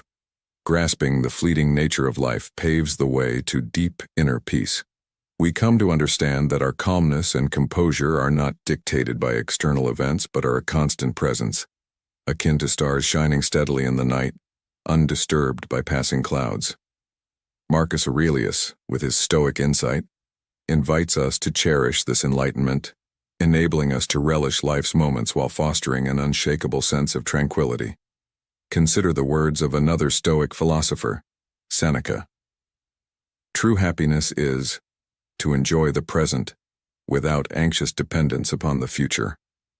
This sentiment echoes the Stoic principle of embracing life's fleeting moments with a heart full of gratitude and a spirit unburdened by the ephemeral nature of existence. By internalizing this philosophy, we not only navigate life's ebbs and flows with grace, but also infuse our modern lives with timeless Stoic wisdom, guiding us towards a path of serene acceptance and profound inner peace. Lesson 5. Embrace virtue. In the heart of Stoicism, as taught by luminaries like Epictetus, Seneca, and Marcus Aurelius, lies a deep-rooted commitment to virtue. This philosophy, ancient yet timeless, guides us towards inner tranquility and peace, with virtues acting as our north stars: wisdom, courage, justice, and temperance. Wisdom, the first virtue in this list, hold a sacred position. They are guiding moral stars that call upon us to navigate through life's storms with grace and wisdom. These virtues are not abstract concepts but pillars upon which Stoic thought about living in harmony with the natural order of the universe is built. Imagine wisdom as a lighthouse, its beam cutting through the fog of life, guiding us on a path of reason and discernment. It's about understanding our world and our role within it. Epictetus taught us that wisdom is the bedrock of all virtues, the lens through which we see the world in its true form, distinguishing the fleeting from the eternal. Courage, the second virtue, stands as a guardian of the moral soul's achievements. It calls upon us to face life's challenges with determination and resolve. In the Stoic dictionary, courage is not the absence of fear but the triumph over it. It is a resolute determination to confront difficulties with inner strength. Seneca, through his lectures, extols the importance of courage in building a character marked by resilience and unwavering determination. Then there's justice, the cloak of righteousness on our Stoic journey. It calls upon us to live by the principles of fairness and moral rectitude. Stoic philosophers draw inspiration from sources of justice, guiding us to make decisions based on fairness and morality. The pursuit of justice ensures that our actions align with the moral order of the universe, promoting inner serenity and tranquility. Lastly, temperance, the guardian of moderation and self-control. It reminds us to control our desires because through temperance, we discover the gateway to true peace. Seneca, in his philosophical essays, emphasizes the importance of simplifying our desires and seeking only what is necessary for a virtuous life. In the moderation of desire, we uncover the source of inner calm, regardless of external circumstances. There was once a Stoic teacher who, during a great storm, remained calm and composed while others panicked. His students asked him how he could be so serene. He replied, "In the heart of the storm, I hold on to my virtues. Wisdom shows me the impermanence of the storm. Courage allows me to face it without fear. Justice reminds me to help others in need, and temperance keeps my mind clear from overreaction." These virtues, celebrated by Stoic philosophers, guide us through life's tumult with grace and wisdom. By embracing these virtues, we cultivate a calm and serene disposition, reflecting a Stoic commitment to inner harmony and moral living. In the grand tapestry of Stoicism, these virtues paint a picture of a life in harmony with the universe's eternal truths. Remember, dear listener, in the pursuit of these virtues lies the secret to a life of peace and fulfillment. Let them be your guide, and watch as they transform your life into a beacon of Stoic wisdom. Lesson 6. Embracing the present. The Stoic art of mindfulness. In the timeless teachings of Seneca, a revered figure in Stoic philosophy, lies a powerful lesson for those seeking serenity and mastery over themselves in life's unpredictable journey: the art of mindfulness. Seneca, with his profound insights, presents mindfulness as a guiding compass, leading us to the sanctuary of the present moment. This practice offers a haven from the relentless tides of past regrets and future uncertainties. Mindfulness, in its essence, is the practice of fully inhabiting the present moment, engaging deeply and consciously with our current experiences. It serves as a remedy to the chronic habit of dwelling on past miseries and fretting over what the future might hold. Seneca, in his Stoic wisdom, urges us to cherish the present, recognizing its unique and irreplaceable value in our lives. But this Stoic mindfulness isn't reserved for life's peak experiences alone. It extends to the everyday, the routine, the seemingly mundane. It invites us to view life's tapestry with a keen, discerning eye, appreciating both the grand and the subtle. This perspective liberates us from the shackles of regret and the grip of anxiety. Stoic mindfulness is a vital tool for maintaining inner peace and clarity. It builds a bridge to the present, connecting us with the profound simplicity of now. This art enables us to immerse ourselves fully in our current situation, to cherish each breath and to find joy in the unfolding beauty of every moment. Through mindfulness, we find a timeless refuge, a place where the soul attains peace, where tranquility grows, and where we sharpen our self-mastery amidst life's swirling eddies. There was once a musician who, despite his talent, was always anxious about his future performances and regretful of past mistakes. One day, he decided to apply Seneca's teachings of mindfulness. He began to focus solely on the music he was playing in the moment, feeling each note and embracing each melody. This shift not only improved his performances but also brought a newfound peace to his life. He learned to live in the now, finding joy and mastery in the present. So, dear listeners, as we journey through life, let us embrace the Stoic practice of mindfulness. Let us learn to live in the present, to appreciate the now, and to find peace and mastery within ourselves. This is the path to a tranquil life, a life where we are fully engaged, appreciative, and at peace with the world around us. Remember, the present moment is the only true reality we have. Let's cherish it. Lesson 7. Choose your response. In the profound teachings of Epictetus, a beacon of Stoic wisdom, we find the invaluable lesson of the power of choice in our reactions. This principle, a cornerstone in Stoic philosophy, serves as a guiding light, helping us navigate the often tumultuous journey of life. Epictetus, with remarkable clarity and conviction, taught us that while we cannot control the external events that rain down upon us, the command of our reactions is firmly in our grasp. He asserted that this understanding is the very heart of Stoic wisdom. Within the serene realm of Stoicism, where tranquility and balance are sovereign, the true locus of control is found within ourselves.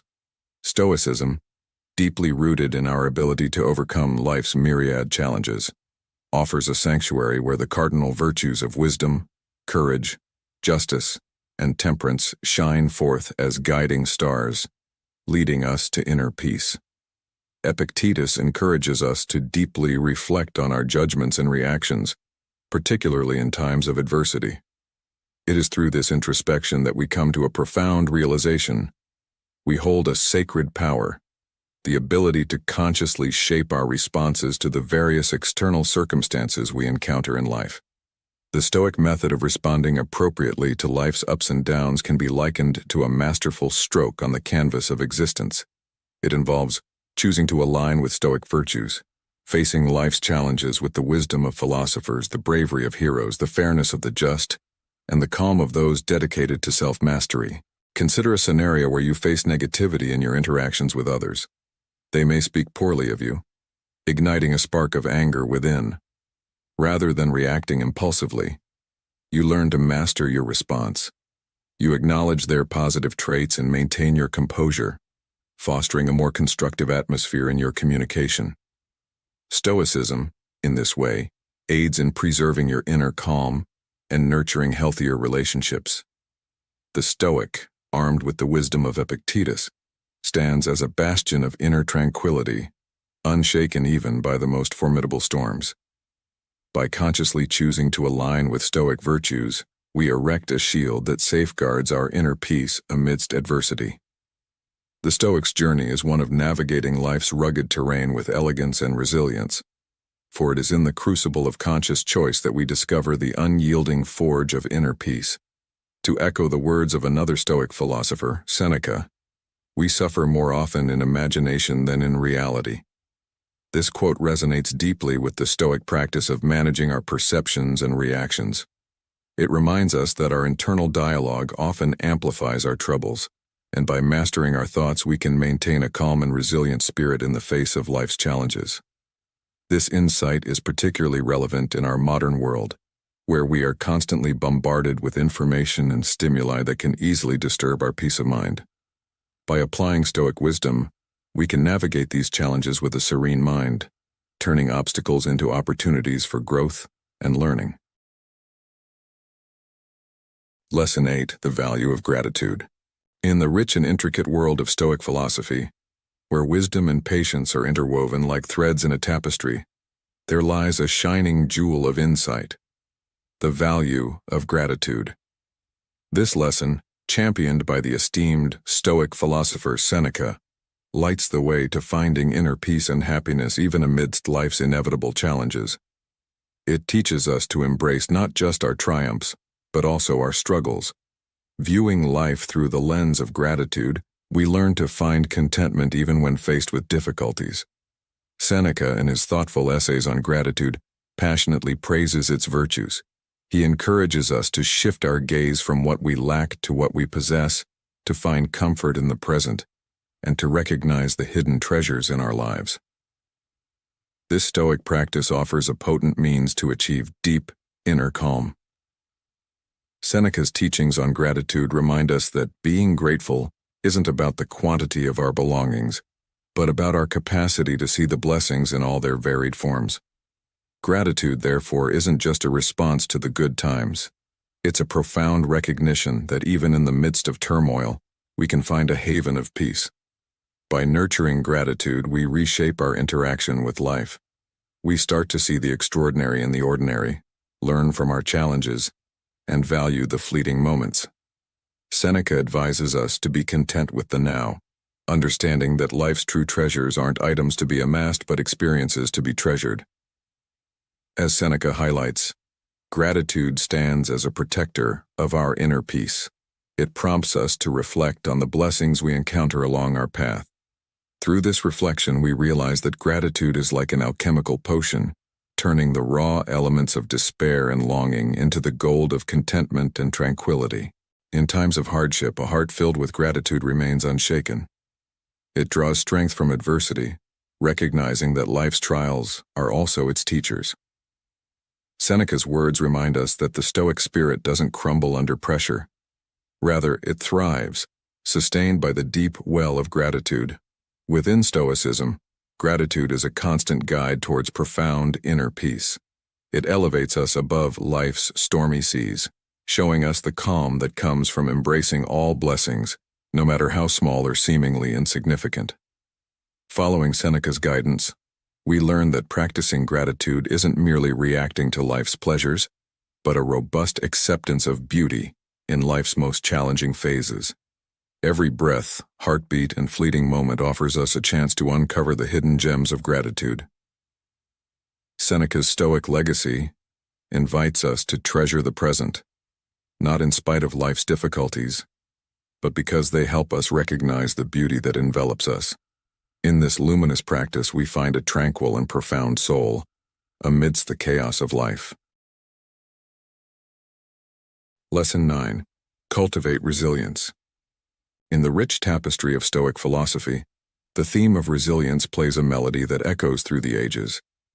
It reminds us of Epictetus, a luminary in Stoic thought, who imparted the profound lesson of confronting adversity with unyielding fortitude. Epictetus didn't view hardships as insurmountable foes but as instruments to chisel and refine our character. Stoicism, deeply intertwined with the rhythms of life, teaches us that challenges are essential elements, weaving the fabric of our existence. Stoics, embracing this wisdom, perceive difficulties not as barriers or sources of anguish, but as chances to temper and hone their inner strength. Epictetus encourages us to not crumble under life's storms, but to stand resilient like a steadfast oak braving a fierce gale.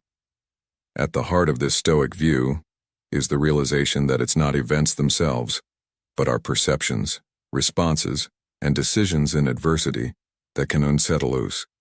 Our viewpoint on life's hurdle shapes our inner peace and nurtures our resilience. The Stoic journey is one of personal growth and enlightenment, where adversity is seen not as a misfortune, but as a guide.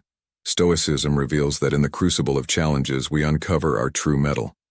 By confronting life's trials with bravery and unwavering resolve, we are like iron transformed in fire, our nature fortified by the ordeals we withstand. This Stoic stance on adversity aligns seamlessly with their belief in the power of choice. Epictetus, with his profound insight, urges us to meet challenges not with fear, but with the valor of a warrior. It is in our reactions to external events that we protect our inner serenity and calm. It's this gift of resilience that enables Stoics to sail through life's tumultuous waters with a steady gaze, unflinching even amidst the fiercest tempests. Consider the words of another Stoic sage, Seneca. "Difficulties strengthen the mind as labor does the body."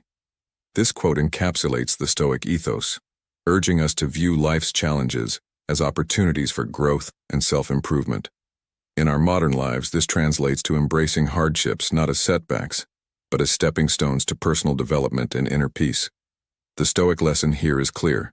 Cultivate resilience, and you will navigate life's ebbs and flows with a serene mind and a resilient spirit, much like the unwavering oak in the storm. Lesson 10. Keep learning and growing.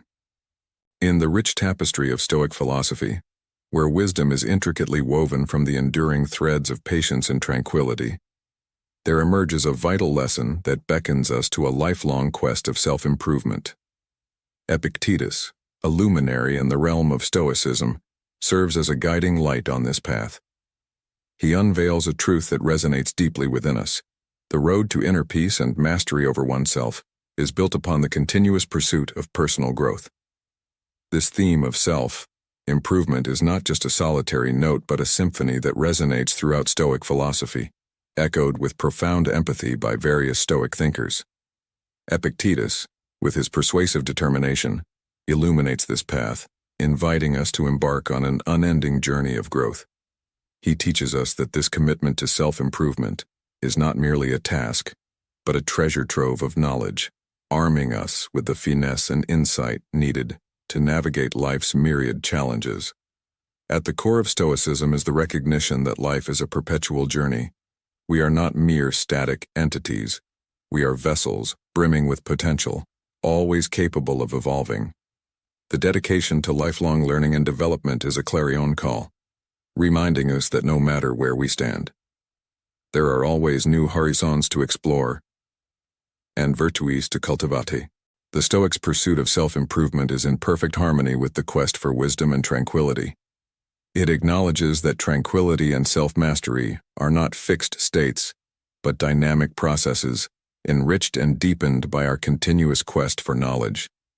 Epictetus urges us to seek knowledge with the same zeal with which we would search for a precious gem, knowing it to be the compass that guides us through life's labyrinth. In the rhythm of our urban lives, the Stoic lesson of self-improvement resonates. We are called not to seek perfection but to embrace progress, not to attain a static state but to engage in steady development. This lesson reverberates through the halls of wisdom, reminding us that our journey is not about reaching a final destination, but about continually evolving into better versions of ourselves. By embracing this lesson, we learn to confront life's challenges with patience and fortitude. The Stoic spirit finds its strength not in the absence of difficulties but in the growth spurred by these challenges. We come to see that failures are not obstacles but stepping stones, and every challenge is a teacher in disguise. Our commitment to lifelong learning and development stands as a beacon in the storm, a source of tranquility amidst life's tumult. It reinforces the Stoic principle that regardless of external circumstances, we hold dominion over our inner world. The more we learn and grow, the more adept we become at navigating life's tempests. Lesson 11. Embracing the Rule of 12 for Stoic Calmness. In our journey through the Stoic path, we encounter the Rule of 12, a concept introduced by American psychologist Daniel Amen. This rule serves as a beacon of resilience, guiding us to endure and overlook 12 instances of adversity or annoyance before allowing ourselves to express emotions like anger or disappointment. It's akin to the Stoic practice of exercising control over our reactions, as echoed in the words of the great Stoic philosopher Epictetus. It's not what happens to you, but how you react to it that matters. Dr. Daniel Amen, a distinguished psychiatrist and neurologist, elucidates this rule by suggesting that we face numerous irritations daily. The challenge lies in maintaining composure and overlooking the first 12. Only upon the emergence of a 13th issue is it permissible to release our emotions. This practice, as Daniel himself applies and advises his patients, cultivates resilience and a robust mental state, essential for navigating life's tumultuous waters. A study from the University of Cambridge in September 2023 reinforces this idea, indicating that suppressing negative thoughts can bolster mental health, even in individuals grappling with post-traumatic stress disorder. This finding aligns seamlessly with the Stoic principle of focusing on what we can control and letting go of what we cannot. Lesson 12. Journaling, a Stoic sanctuary for serenity. Imagine this: you're engulfed in a wave of anger, frustration boiling within, too intense to even articulate. In moments like these, I invite you to embrace the ancient Stoic practice of journaling. Picture yourself grabbing a journal, not with the intent of crafting perfect prose, but with the sole purpose of unburdening your mind. Let your pen flow freely on the paper, without the constraints of grammar or punctuation. This simple act is not just about writing. It's a form of mental alchemy, transforming the leaden weight of negative thoughts into the gold of clarity and calmness. Remember, it's not the eloquence of your words that matters, but the honesty of your reflections. As you write, you're not just scribbling words, you're engaging in a dialogue with your inner self. This dialogue is a powerful tool in the Stoics' arsenal, allowing you to dissect your emotions, understand their roots, and view them from a more rational perspective. Once there was a wise old man known for his unshakable calm. A young man, troubled by rage, approached him for advice. The old man handed him a journal and said, "Write your anger here, and let the pages carry your burden." The young man wrote furiously at first, but with each passing day his words became more reflective, his thoughts clearer, and his heart lighter. He realized that the act of writing was a bridge leading him from the tumultuous shores of emotion to the tranquil lands of reason. So, dear listener, when the storms of life rage, remember the power of journaling. It's a sanctuary where you can find peace amidst chaos. As you write, you're not just documenting your journey, you're mapping a path to inner tranquility. And in this serene state, you'll find the wisdom to navigate life's challenges with a calm and resilient spirit. In conclusion, embrace journaling as a daily practice. It's more than a tool for self-expression, it's a compass guiding you towards emotional balance and mental clarity. By regularly reflecting on your thoughts and emotions, you'll cultivate a deeper understanding of yourself and a more profound sense of peace. Remember, in the quiet pages of your journal lies the power to transform turmoil into tranquility. As we conclude our journey through the 12 Stoic lessons to keep calm, I invite you to reflect on how these teachings can be woven into the fabric of your daily life. Remember, Stoicism isn't just a philosophy to be studied, it's a way of living to be practiced. Each day presents a new opportunity to apply these lessons to grow stronger in the face of adversity and to cultivate a life of balance and happiness. I encourage you to share in the comments below how you plan to integrate these Stoic principles into your life. What challenges do you foresee? How do you imagine these teachings will impact your daily routine? Your insights and experiences are invaluable, not just to me, but to our entire community here at the Journey of Wisdom. If today's video has sparked a new perspective or inspired a moment of clarity, please consider subscribing, liking, and sharing your thoughts. Your engagement helps us build a community where ancient wisdom and modern life meet. Until we meet again, may you walk the path of Stoicism with courage and grace. Farewell, and I eagerly await our next enlightening encounter on this channel.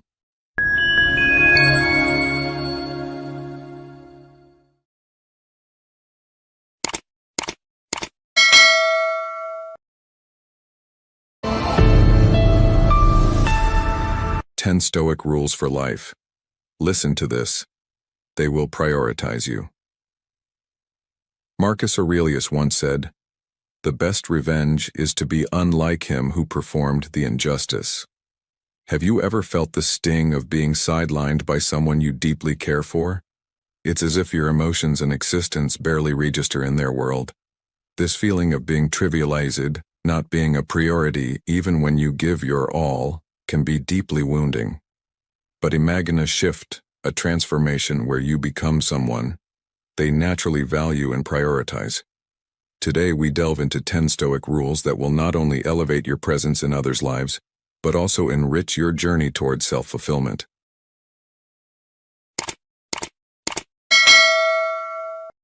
Don't reveal everything. The mysterious there lies a powerful allure. This principle of not revealing everything at once is not just a tactic, but a profound approach to life, deeply resonant with the Stoic philosophy.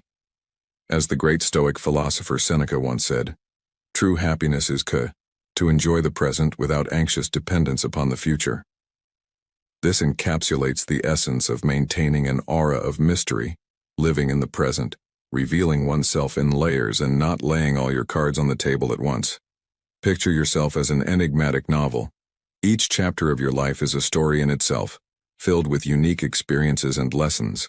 When you meet someone new, resist the urge to unveil every chapter.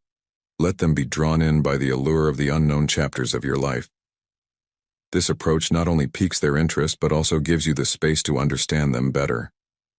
As you gradually share your stories and experiences, you allow a natural progression of mutual understanding and respect to develop.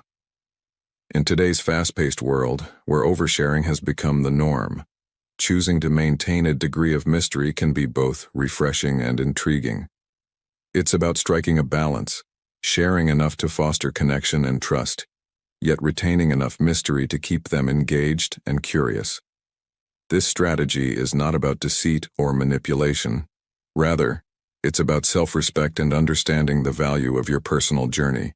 By doing so, you become like a beacon, drawing others towards you, not because of what they know about you, but because of what they yearn to discover. In essence, the art of not revealing everything is about understanding the power of your personal story and sharing it in a way that is both captivating and respectful to your own journey. It's about being present in each interaction, valuing the gradual unfolding of relationships and recognizing that some chapters of your life are to be shared with care and time.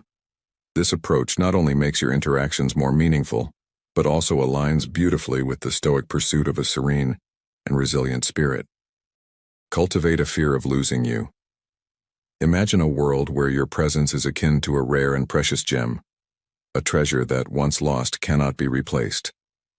This is the essence of creating a fear of losing you. It's about being perceived not just as a mere option in someone's life, but as an irreplaceable entity, the absence of which leaves a profound void. How does one achieve this esteemed status? It begins with the realization that your life is a rich tapestry of experiences and passions, independent of anyone else's involvement. You are the master of your own journey, confident and self-reliant, navigating through life's ebbs and flows with a serene mind and a resilient spirit, much like a Stoic. In the words of the great Stoic philosopher Seneca, "If you wish to be loved, love." This quote embodies the principle of being a source of value and inspiration in others' lives. Your confidence and self-sufficiency are not just attractive qualities, they are magnetic. People are naturally drawn to those who exude a sense of completeness in themselves, seeing their association as a privilege rather than an entitlement. When you are perceived not as someone clamoring for attention, but as an indomitable force of nature, others will naturally elevate their efforts to be a part of your world. You are not in the pursuit of love or attention. Rather, you are the prize to be pursued. In this dynamic, others become the seekers of your attention, recognizing your worth and the unique value you bring to their lives. By instilling a subtle fear of losing you, you encourage them to actively engage and appreciate your presence in their lives. It's about positioning yourself as a valuable asset, a beacon of strength and stability in an ever-changing world. Remember, in this journey of life, you are not just a participant. You are the indispensable champion, a stoic navigator whose presence is a blessing that others fear to lose. Create your own happiness. In the realm of Stoicism, the pursuit of happiness is an inward journey, a testament to the philosophy that true contentment springs from within. This principle echoes the Stoic belief in self-sufficiency, resilience, and the power of the individual spirit. It's about cultivating a sense of self-assurance, finding peace in your own company, and nurturing a state of contentment that is not reliant on external factors or the presence of others. This inner harmony and self-reliance are not just personal triumphs. They exude an undeniable charm, making you more appealing to those around you. People are naturally gravitated towards those who emanate positivity and self-confidence. When you are at peace with yourself, you become a beacon of inspiration, a luminary guiding others towards their own path of fulfillment. By shaping your own happiness, you send a powerful message. You are not on a quest to find fulfillment in others, but are a complete, joyous entity in your own existence. This perspective is captivating, as it frees those around you from the burden of being your sole source of happiness. Instead, your purpose shifts to sharing your joy, creating a symbiotic relationship where happiness is not just received, but also given. In the words of the great Stoic philosopher Seneca, true happiness is to enjoy the present without anxious dependence upon the future. This mindset transforms you into an irresistible force, radiating positivity and confidence, drawing others into your sphere, not out of necessity, but out of the sheer allure of your presence. In today's fast-paced world where external validation often dictates our sense of self-worth, this Stoic approach to happiness is more relevant than ever. It serves as a reminder that our happiness should not be contingent on external circumstances or the approval of others. Instead, it encourages us to look inward, to cultivate our own garden of contentment. This philosophy not only enriches our lives, but also empowers us to contribute positively to the lives of those we encounter. As we navigate the complexities of modern life, let us remember that the key to happiness lies within, a beacon that guides us through the tumultuous seas of life, towards a harbor of tranquility and self-fulfillment. Be costly and let them invest in you. In the realm of human connections akin to the Stoic philosophy, your presence and involvement in others' lives should be perceived as a treasure, much like a rare gem that is sought after with great fervor. This is not about arrogance or self-importance, but about understanding your intrinsic value and the unique contributions you bring to any relationship. Just as Seneca once said, "We are more powerful than we believe." Your worth is immense, and it's crucial that others recognize this by investing their time, emotions, and efforts into building a relationship with you. In the Stoic journey, we learn that the most cherished things in life are those we work hard for. When people invest in you, dedicating their time and emotional energy, their appreciation and attachment to you naturally deepen. You transform from a mere acquaintance to someone of profound significance in their lives. This investment is not just in terms of time or emotions, but also in understanding and valuing the principles you stand by. Remember, as a Stoic, you are not to seek validation or desperately vie for attention. Your role is to exemplify your worth, showing that you are a valuable addition to anyone's life, a privilege that must be earned, not freely given. This approach aligns with the Stoic principle of self-respect and understanding one's value in the tapestry of human relationships. Encourage others to invest in you by giving them the opportunity to appreciate your worth. As they invest their time and emotions, your presence in their lives becomes an irreplaceable asset, something they cannot afford to lose. This philosophy resonates deeply with our contemporary lives, where genuine connections are often overshadowed by superficial interactions. The advice here is to cultivate relationships that are meaningful and deeply rooted in mutual respect and investment, much like the Stoic belief in the value of profound and thoughtful living.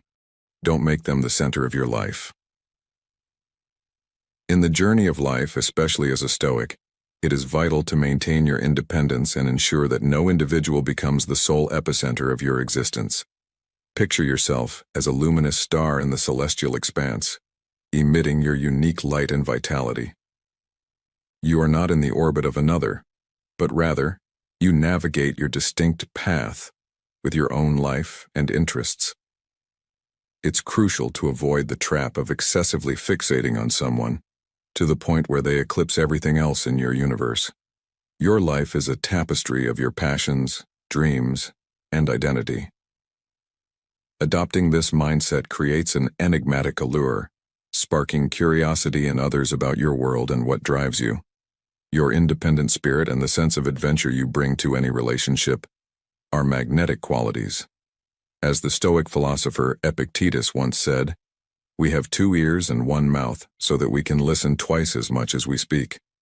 This emphasizes the importance of being a presence in your relationships that listens, observes, and maintains a sense of self. Your aim is not to dissolve your identity into another's, but to mutually enrich each other's lives while safeguarding your individuality.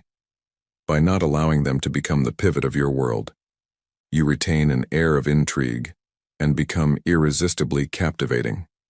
Leading a life that extends beyond the relationship's boundaries allows you to continue growing, evolving, and bringing an element of excitement and independence to the bond. In today's world, where relationships often become the be-all and end-all, this Stoic approach advises us to keep our individuality intact. It's a reminder to nurture our personal growth and interests, which in turn makes us more intriguing and enriches our connections. This philosophy not only aligns with the Stoic way of self-sufficiency and personal development, but also offers practical advice for maintaining healthy, balanced relationships in our modern lives. Prioritize your own needs first. In the realm of relationships, Rule 6 is a beacon of self-respect and self-care. It emphasizes the paramount importance of placing your own needs and well-being at the forefront. This rule is not about selfishness. Rather, it's a testament to the Stoic belief in the intrinsic value of the self. As Marcus Aurelius, a revered Stoic philosopher, once said, "It is not events that disturb people, it is their judgments concerning them." This quote encapsulates the essence of Rule 6. It's your perception and treatment of yourself that sets the tone for how others will treat you. You, as a Stoic, understand the profound worth you hold. You refuse to diminish this worth by settling for relationships where you are undervalued or mistreated. Your happiness and self-esteem are not commodities for trade, but treasures to be guarded. By prioritizing your needs and contentment, you send a clear message. You are not to be overlooked or undervalued in any relationship. You stand firm, not as a subordinate, but as an equal, ensuring your emotions and needs are given their due importance. Remember, your role in life is not to be a passive recipient of others' judgments or to seek validation externally. Your journey is about fostering relationships that are rooted in mutual respect and self-regard. When you stand up for yourself, you don't just maintain your dignity, you become a more magnetic and influential figure in the lives of those around you. In essence, Rule 6 is a reminder, a call to action, for every Stoic. It underscores that your well-being and self-respect are sacrosanct, non-negotiable elements of your existence. It encourages you to place your personal aspirations and interests at the top of your priority list, aligning with the Stoic pursuit of a life well lived. This rule is not just a guideline, it's a pathway to a more fulfilling and respected existence, resonating deeply with the challenges and dynamics of modern life. It offers a piece of wisdom, a guiding light, urging you to navigate life's complexities with a steadfast commitment to your own dignity and worth. Don't be always available. In the words of Seneca, it is not that we have a short time to live, but that we waste a lot of it. The rarity of a gem boosts its value. Similarly, your time is a precious commodity. You are not a resource to be tapped at whim. Your time, like gold, holds intrinsic worth and should not be squandered in perpetual availability. Prioritize your life's narrative. Envision a life where you're not in a constant state of waiting, where your identity isn't anchored in others' expectations. You have your own universe to savor, and others are privileged to be a part of it. As Marcus Aurelius advised, maintain a balance. Don't be the one eternally on standby, awaiting their call or message. Demonstrate that your time and focus are valuable. As Epictetus stated, we have 2 ears and 1 mouth so that we can listen twice as much as we speak. Apply this by engaging in your interests and projects, showing that you're not merely killing time. This approach sparks curiosity, making others intrigued by your engagements and creating a sense of longing. Constant availability diminishes your worth. It suggests you're at someone's disposal. Remember, you are a treasure that requires effort and commitment. This stance isn't about playing games. It's about showing that your life is fulfilling, with or without their presence. By not always being at their beck and call, you encourage them to value and invest quality time in you. As a Stoic, resist the temptation of constant availability. Your time is a canvas of your life. Paint it with purpose and intention. Stop starting the conversation all the time. This rule advises against always being the first to reach out, suggesting instead that you allow others the chance to demonstrate their willingness to engage. This approach creating a healthy equilibrium in your relationships. By not always being the initiator, you signal that you have a life rich with interests and activities outside of this particular connection. It's a subtle way of assessing their interest level too. If you're always the one starting conversations, it might unintentionally give off the impression that you're overly available or excessively eager, which can skew the dynamics of the relationship. In the words of the Stoic philosopher Epictetus, we have 2 ears and 1 mouth so that we can listen twice as much as we speak. This quote resonates deeply with Rule 8, as it encourages us to listen and observe, allowing others the space to come forward and express themselves. By stepping back occasionally, you give the other person room to value your presence and recognize your worth. It's a gentle nudge, reminding them that you are not just an option, but an individual deserving of effort and attention. Your goal isn't to chase affection or friendship desperately. It's to nurture connections rooted in mutual respect and interest. When you find this balance in communication, you create an environment where both parties are equally invested in the relationship. This leads to a healthier, more balanced connection, where the effort is reciprocal and the bond is strengthened. In today's fast-paced world, where digital communication often overshadows face-to-face interactions, this rule becomes even more pertinent.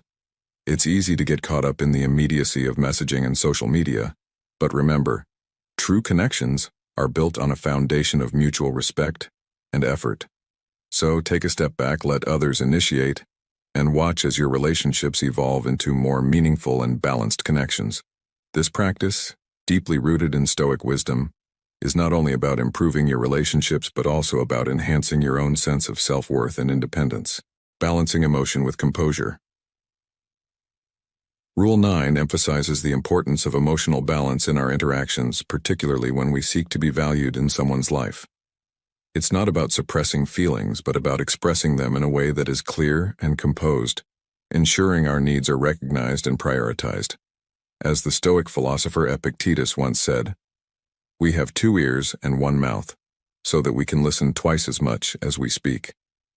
This highlights the value of measured expression and attentive listening in our relationships. The key lies in finding a middle ground where emotions are conveyed effectively, yet composure is maintained. Excessive emotional display can sometimes overshadow our true worth. By maintaining this balance, we allow others to understand and appreciate our feelings and presence in their lives without feeling overwhelmed. This rule teaches us to communicate our emotions intelligently and with self-discipline.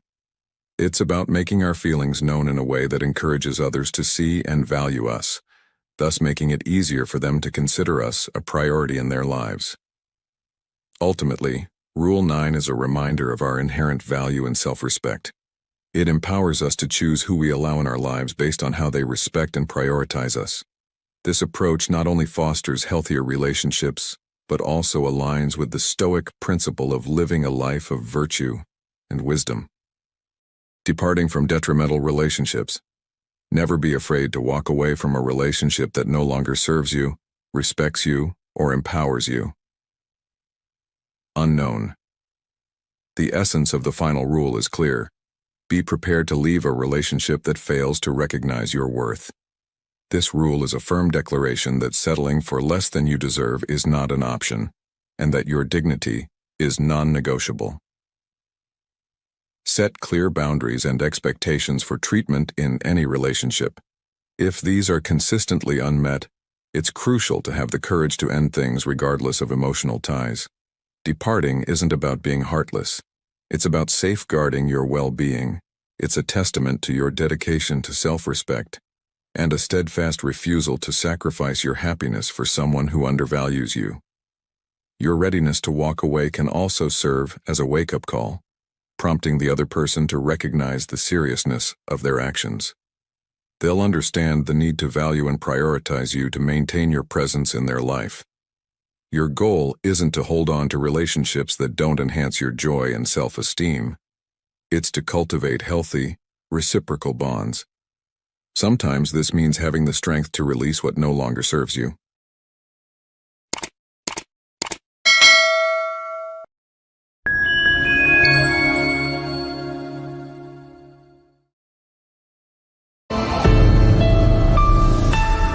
Stoicism, with wisdom from the like of Marcus Aurelius, Seneca, and Epictetus, teaches us the art of living with intention and mastering self-control. In an era where our lives are cluttered with the technology's clamor and societal demands often drown out inner peace, many of us have inadvertently nurtured habits that detract from the Stoic path, virtue, and self-mastery.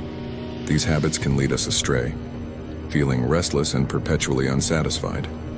But could it be that the secret to lasting contentment and a life of purpose is not in accumulating?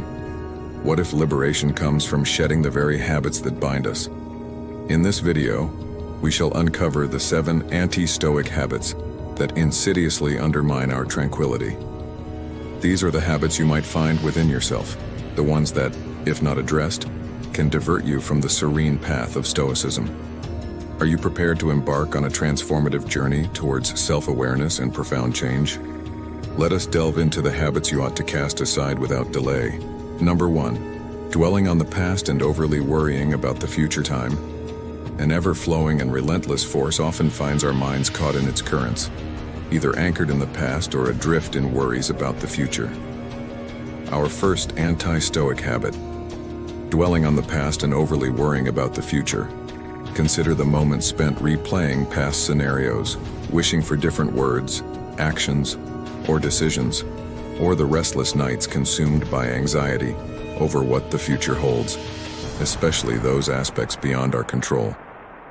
Such mental patterns can steal away the joy and potential of the present, blurring the beauty and opportunities that exist in the here and now. Stoicism, an ancient philosophy, underscores the importance of being present and grounded in the current moment. While reflecting on the past and preparing for the future are natural human tendencies, being overly fixated on them can lead to a life only half-lived. Imagine the freedom in fully embracing each moment unburdened by the shadows of yesterday or the clouds of tomorrow. It's a conscious choice, a daily practice of mindfulness and presence. Epictetus, a Stoic philosopher, wisely stated, "Remember, it's not enough to be hit or insulted to be harmed. You must believe that you are being harmed." This highlights a crucial aspect of our journey through life. Our perceptions shape our reality. By anchoring ourselves in the present and practicing mindfulness, we can find tranquility amidst life's chaos and truly live, rather than merely exist. Number 2. Living externally focused. Marcus Aurelius once said, "We have power over our mind, not outside events. Realize this, and you will find strength." This brings us to our second point, the pitfall of external living. In an era dominated by social media, where likes, shares, and followers are coveted, it's easy to be ensnared in this trap.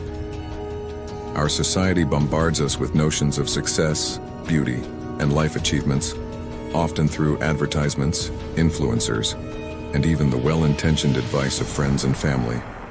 These external benchmarks, a luxurious house, the latest gadgets, exotic vacations, are portrayed as symbols of a successful life. But this is a mirage. When we constantly look outward for validation, we enter a relentless cycle of comparison and dissatisfaction. There's always someone with more, doing more, seemingly happier.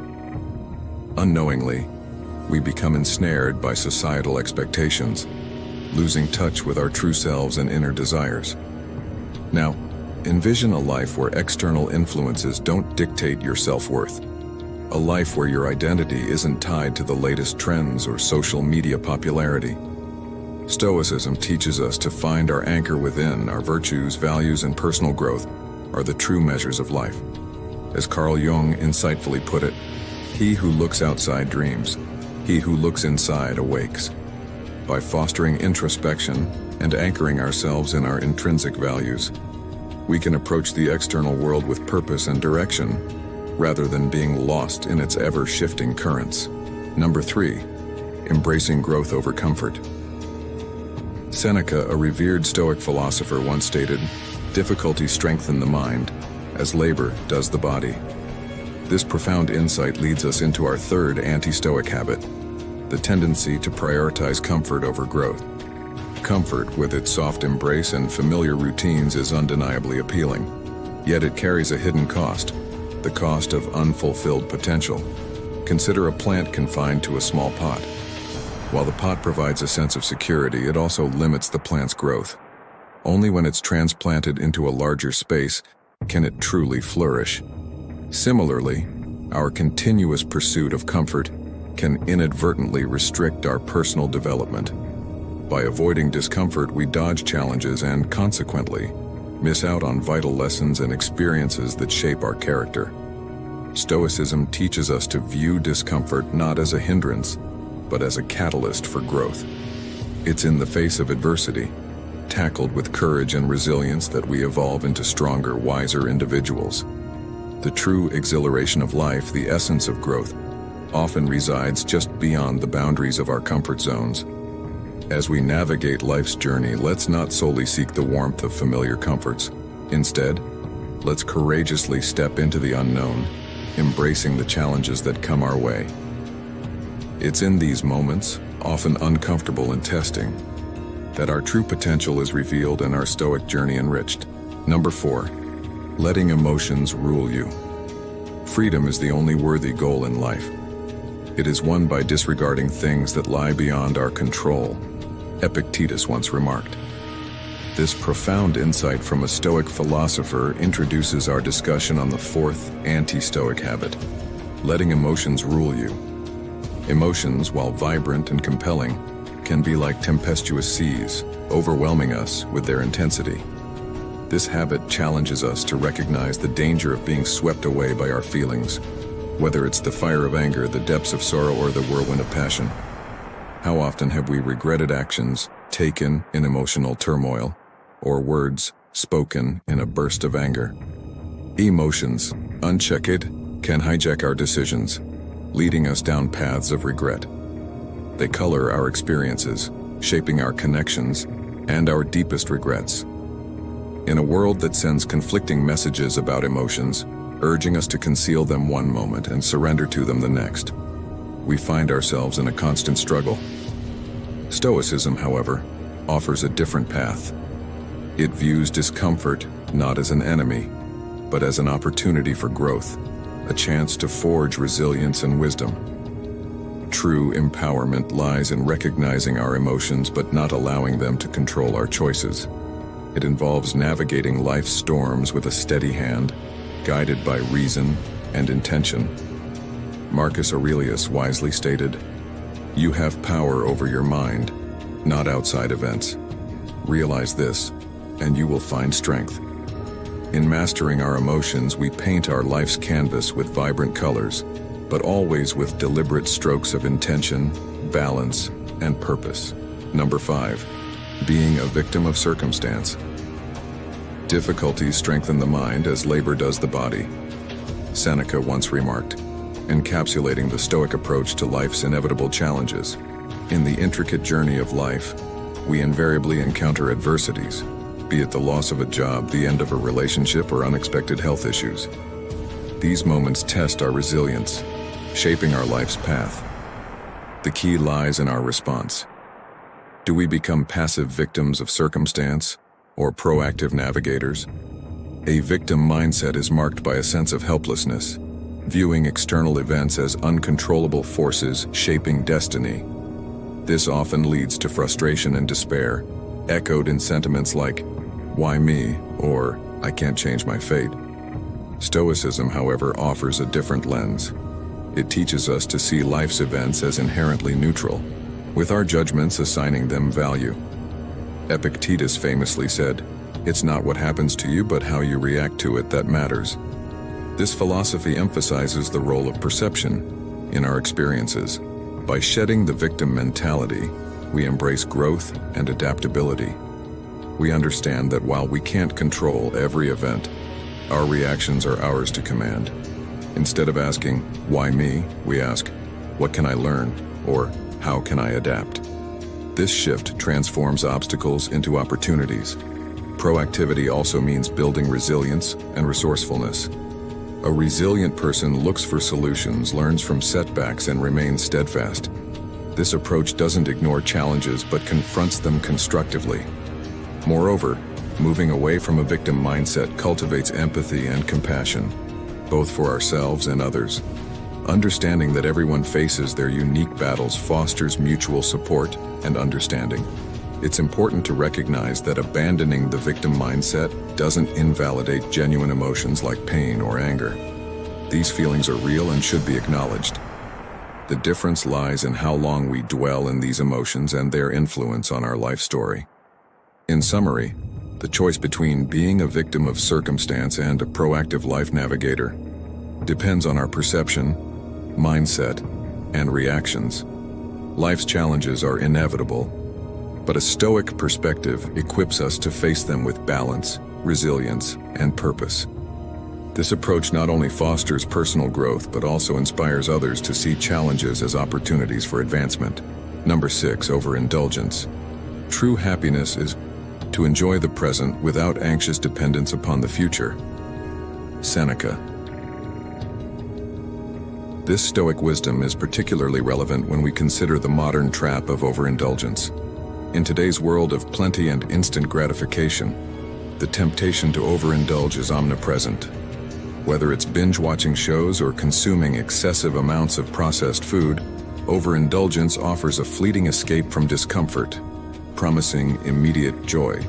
However, this short-lived pleasure comes with a steep price affecting our physical and mental health. Overindulgence signifies a departure from the Stoic virtues of moderation and temperance. Stoicism, which emphasizes virtue and wisdom, advocates for self-control and making decisions based on reason, not fleeting desires. In our distraction-filled world, this principle is a crucial reminder of the importance of balance. The prevalence of overindulgence in our society can be attributed to the constant bombardment of consumerist messages, equating happiness with material or sensory excess. This, combined with our innate desire for immediate pleasure, leads to a dangerous cycle of overconsumption. The consequences are varied. Physical overindulgence can lead to health issues like obesity and addiction, while mental overindulgence, such as excessive media consumption or perfectionism, can cause anxiety, depression, and a skewed self-perception. Often, overindulgence is a coping mechanism to avoid confronting deeper issues or emotions. This avoidance offers only temporary relief, with unresolved problems resurfacing more intensely. Stoicism offers a valuable lens here, promoting introspection and self-awareness to understand the root causes of our desires. It encourages us to question our cravings and align our actions with our values and long-term goals. Seneca's words remind us that true wealth and happiness come from inner contentment and balance, not external abundance. In a world that glorifies excess and instant gratification, Stoicism presents a contrasting narrative of moderation, introspection, and equilibrium. By acknowledging the dangers of overindulgence and fostering temperance, we enhance our well-being and pave the way for a more fulfilling life. Number 7. Avoiding responsibility. Each day we are crafting our future selves by the choices we make. We must do so wisely, once remarked Seneca, a Stoic philosopher. This wisdom resonates profoundly when we consider the concept of responsibility, a pivotal aspect in the grand narrative of life. Embracing responsibility for our actions, decisions, and life circumstances is not just a duty, it's a path to self-empowerment. Many, however, fall into the trap of evading responsibility. This evasion, though temporarily comforting, leads to personal stagnation, strained relationships, and a life that falls short of its true potential. In essence, dodging responsibility is self-defeating. It means losing grip on the steering wheel of life, attributing outcomes to external forces, and reducing oneself to a powerless observer in one's life story. This mindset hinders personal growth and breeds resentment, helplessness, and dissatisfaction. Stoicism, a philosophy rich in practical wisdom, teaches us about the true nature of responsibility. Central to Stoicism is the idea of focusing on what we can control, our responses, judgments, and actions, and accepting what we cannot. Epictetus, a Stoic sage, beautifully expressed this. In life, our first job is this: to divide and distinguish things into two categories. Externals I cannot control, but the choices I make with regard to them I do control. Embracing responsibility from a Stoic perspective means acknowledging and utilizing our inherent power, aligning our actions with our values, and accepting the outcomes of our choices with composure and dignity. The avoidance of responsibility often stems from fear of failure, judgment, or exposing our vulnerabilities. Facing responsibility is challenging. It requires confronting our flaws and weaknesses. But it is through this brave acceptance that we find freedom and strength. Shunning responsibility also robs us of the chance to learn and grow. Mistakes, when acknowledged, become valuable lessons that shape our character and resilience. In contrast, a life of denial lacks depth and authenticity. In summary, taking responsibility is both an obligation and a privilege. It signifies a commitment to oneself, an acknowledgement of one's agency, and a reflection of character. While avoiding responsibility may seem appealing in the short term, embracing it leads to a life of purpose, integrity, and true fulfillment. As we conclude today's journey through the 7 anti-Stoic habits that you must remove from your life now, it's important to remember that the path to personal growth and happiness is an ongoing process. Stoicism teaches us the power of self-awareness and resilience. By identifying and working to eliminate these non-Stoic habits, you're taking a significant step towards embracing a more fulfilling life. I encourage you to reflect on these habits and ask yourself, which of these do I see in my own life? How can I start to make changes, however small, to overcome them?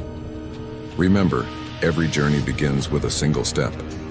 Your commitment to applying these Stoic principles can transform not just your mindset, but your entire life. The Roman philosopher Seneca once joked that the only common trait of fools is that they are always ready to live. But in reality, they do not do so.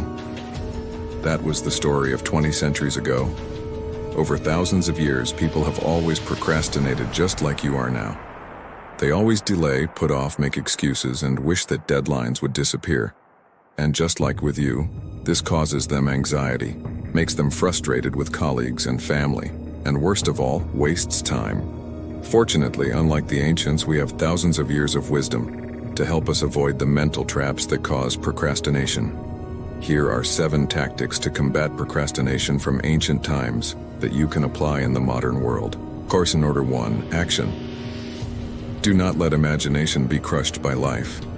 Keep close to the situation within reach and ask yourself, why can't this be endured? Why can't I endure this? You will find yourself perplexed when trying to answer it. Marcus Aurelius, Meditations, 836. With any goal, our imagination often conjures up all the possible faults that could occur, while thinking about potential troubles that may arise later can be useful, such as the Stoics using a method called premeditatio malorum, or premeditation of evils, to prepare for potential adversities. Imagining the worst scenario can paralyze us with fear. That's why Marcus Aurelius advises us to always remember that life is made up of a series of actions. He says that no author writes a book all at once, but rather sentence by sentence, one after the other. In sports, Alabama University coach Nick Saban teaches his players to ignore the big picture, like important matches, championships, absolute leads over opponents. Instead, focus on doing the smallest things well. He tells them, think about what you need to do in this practice, in this game, at this moment. The process is, let's think about what we can do today, the task at hand. Article 2, building habits. In many situations, we do not solve our work based on correct assumptions, but we act according to immature habits. Musonius Rufus, Lectures and Fragments, 6.7. Epictetus once said that every habit and capability is confirmed and grows in its corresponding actions, walking by walking and running by running, and so on.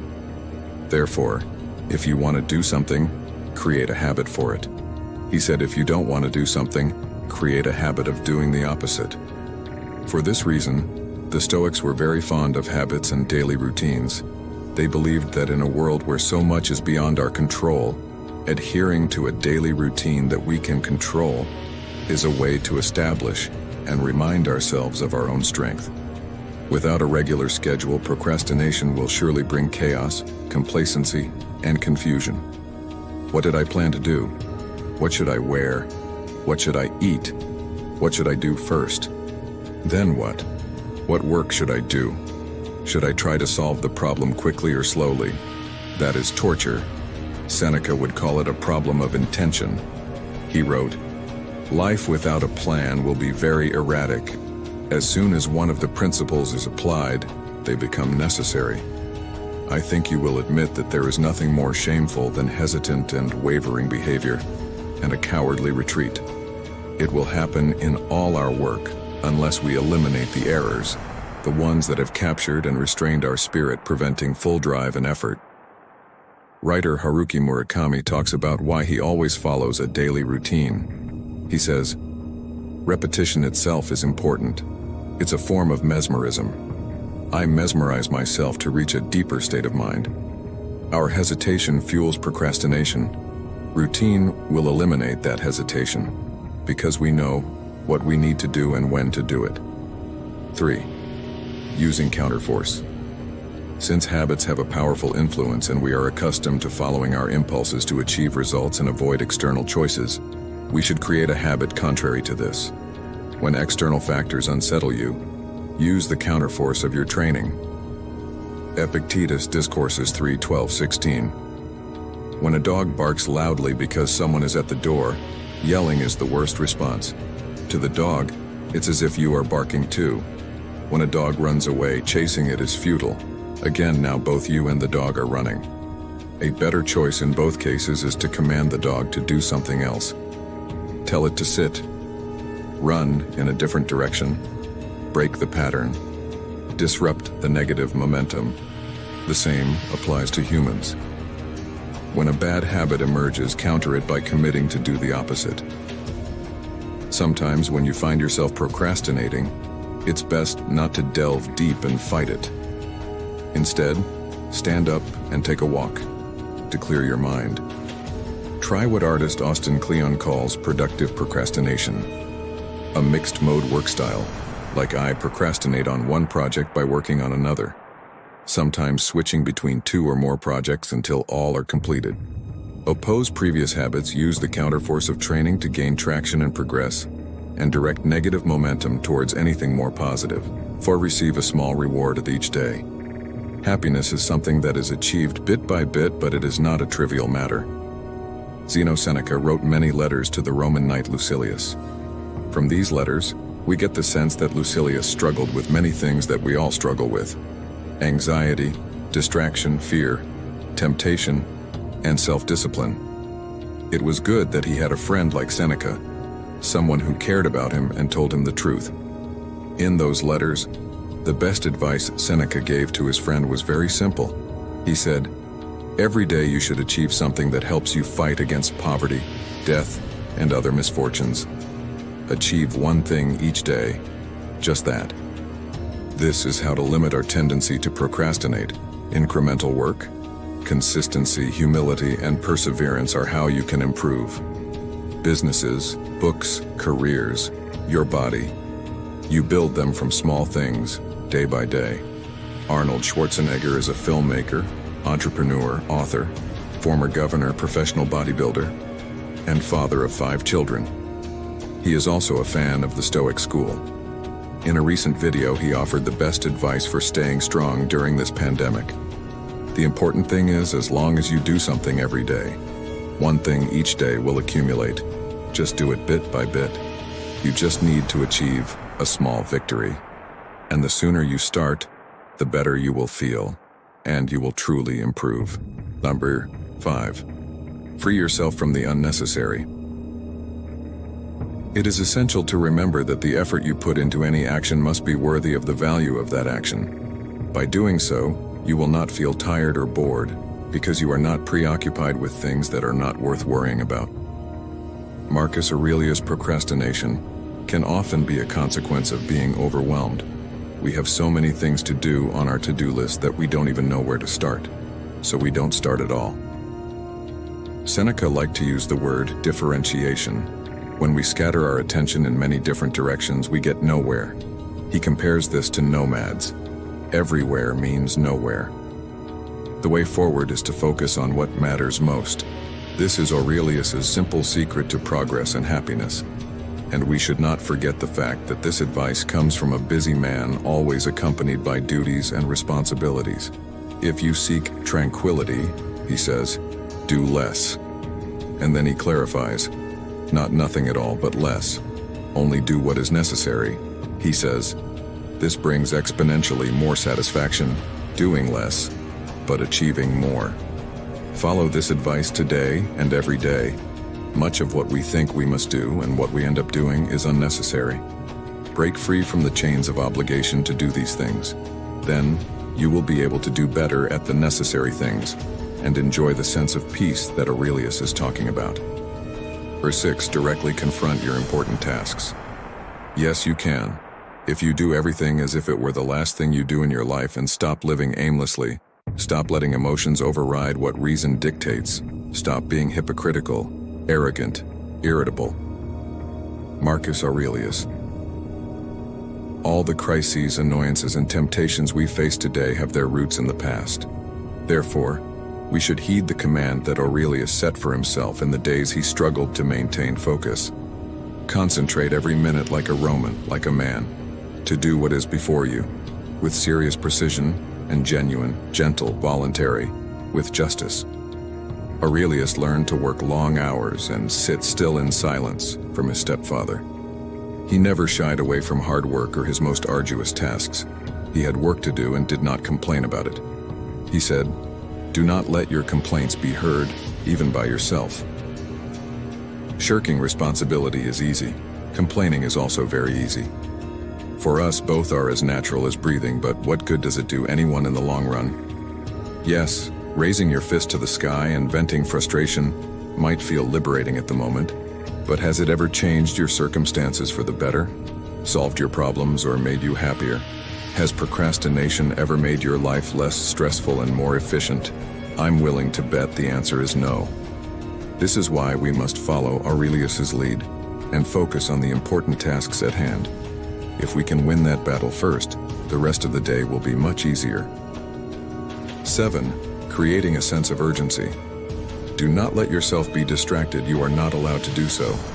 Instead, as if you are dying right now, stop allowing your mind to become a slave, agitated by selfish urges, resisting fate and the present, and not trusting in the future.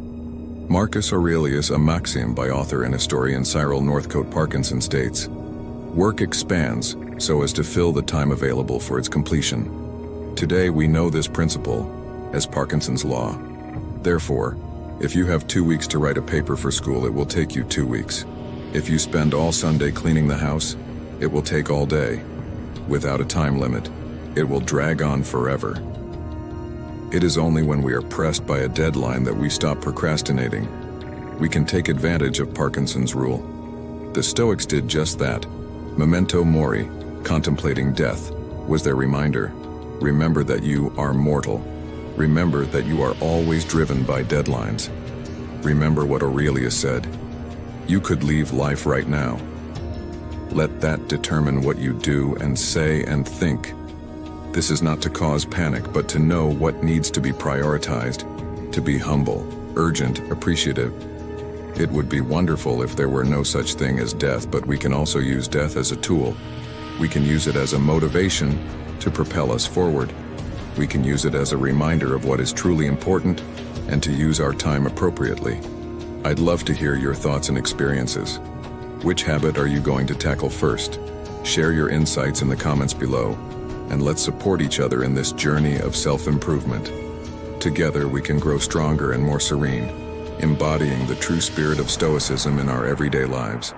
Remember, your Stoic journey is not just about learning, it's about living. So, take these lessons, apply them, and watch as your life transforms for the better.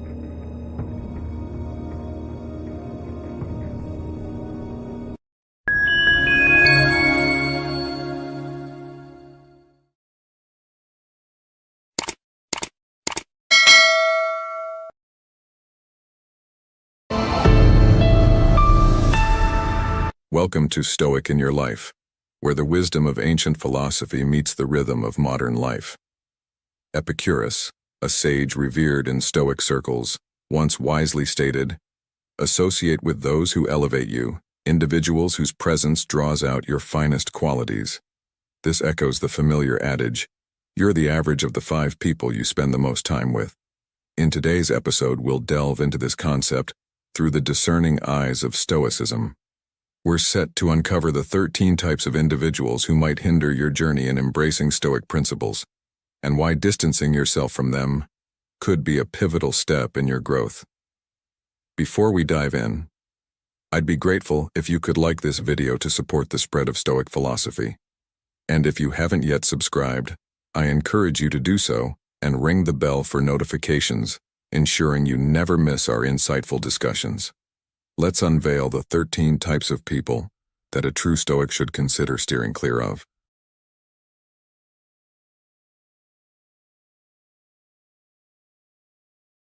The first type of person is the complainer. In the realm of friendship, especially as guided by Stoic principles, it's crucial to be discerning about the company we keep. The first type of person to be wary of is the complainer. Picture this: a friend, family member, or coworker who seems to have a knack for finding fault in everything. It could be the weather, their job, or even the most trivial matters. You might think, "Why should I be bothered? I'll just ignore it." But it's not that simple. Constant exposure to such negativity can be draining, much like a leaky fort slowly sapping your emotional energy. Stoicism, a philosophy that emphasizes practical wisdom, teaches us to focus on actionable solutions rather than dwelling on problems. Consider a scenario where you're working with a chronic complainer on a project. Each meeting becomes a draining session of complaints, affecting the team's morale and distracting everyone from finding real solutions. You might find yourself becoming disenchanted, not just with the project but with life in general. Let's bring this into a more tangible context. Imagine you're working on a significant project at your company, and there's a colleague, Davin, who constantly complains. Every meeting with him turns into a litany of grievances about the project's pressure and organizational issues. Initially, you might try to be supportive, but over time, Davin's relentless negativity starts to affect the entire team's morale. Meetings become tense, productivity drops, and everyone feels drained. From a Stoic perspective, there are several principles you can apply in such a situation. First, focus on what you can control. Your reactions and thoughts, not Davin's. Concentrate on improving your own performance, rather than letting the situation deteriorate because of him. Next, challenge negative thoughts. Davin's perspective might not reflect reality or be significant. Look for the positive aspects of the project instead. Moreover, strive to create a positive environment. By embodying Stoic thinking and maintaining a positive attitude, you can influence your work group and foster a more encouraging atmosphere. Stoicism teaches us that it's not about changing others, but about managing and reacting to the situations around us. In this case, it helps you maintain a positive outlook and focus on solutions rather than getting bogged down in negativity. So how does Stoicism guide us in dealing with a complainer? Firstly, limit your exposure to them as much as possible. If avoidance isn't feasible, say because they're a family member or colleague, then mentally distance yourself during their complaints. Visualize their grievances as a transient storm, loud and unsettling, but ultimately temporary and powerless against the steadfast mountain of your inner tranquility. Another strategy is to steer conversations towards solutions or change the subject to something more constructive. To echo the words of Marcus Aurelius, "You have power over your mind, not outside events. Realize this, and you will find strength." This Stoic wisdom reminds us to vigilantly guard our mental peace, ensuring that the chronic negativity of complainers doesn't derail us from our path of resilience and virtue. In modern life, where challenges and negative influences abound, such Stoic practices are not just relevant but essential for maintaining our serenity and focus. The second type of person is the drama magnet. We occasionally cross paths with what I call the drama magnet. Picture this. Your life is a tranquil voyage, but suddenly, you're caught in the turbulent waters stirred by someone who seems to thrive in a constant state of crisis. This person, the drama magnet, possesses an uncanny ability to pull you into their whirlpool of chaos. At first, their intensity might seem alluring, perhaps mistaken for passion. But soon, you realize that their presence is akin to steering your ship through a relentless storm, both exhausting and perilous. The challenge with drama magnets is their crises feel contagious. Their turmoil can easily become your turmoil. Take, for instance, a friend in your circle, let's call her Sarah.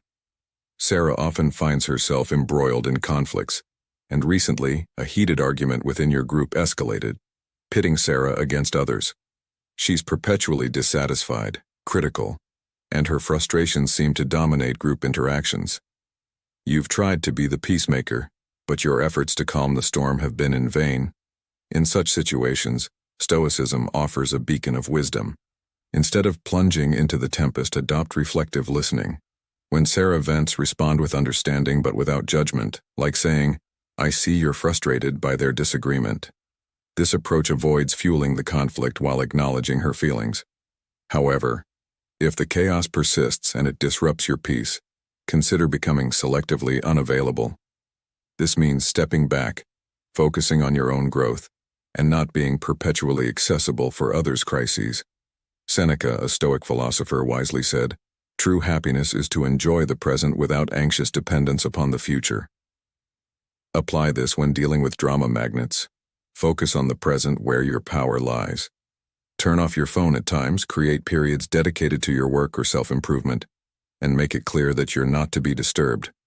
By doing so, you're not just avoiding unnecessary drama, but you're also steering your ship towards a life of personal growth and tranquility, away from the whirlpools that threaten your journey.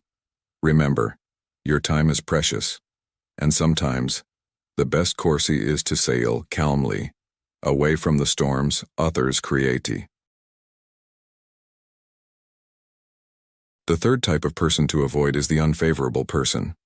Akin to an artist painting a canvas, we encounter various individuals who influence our masterpiece.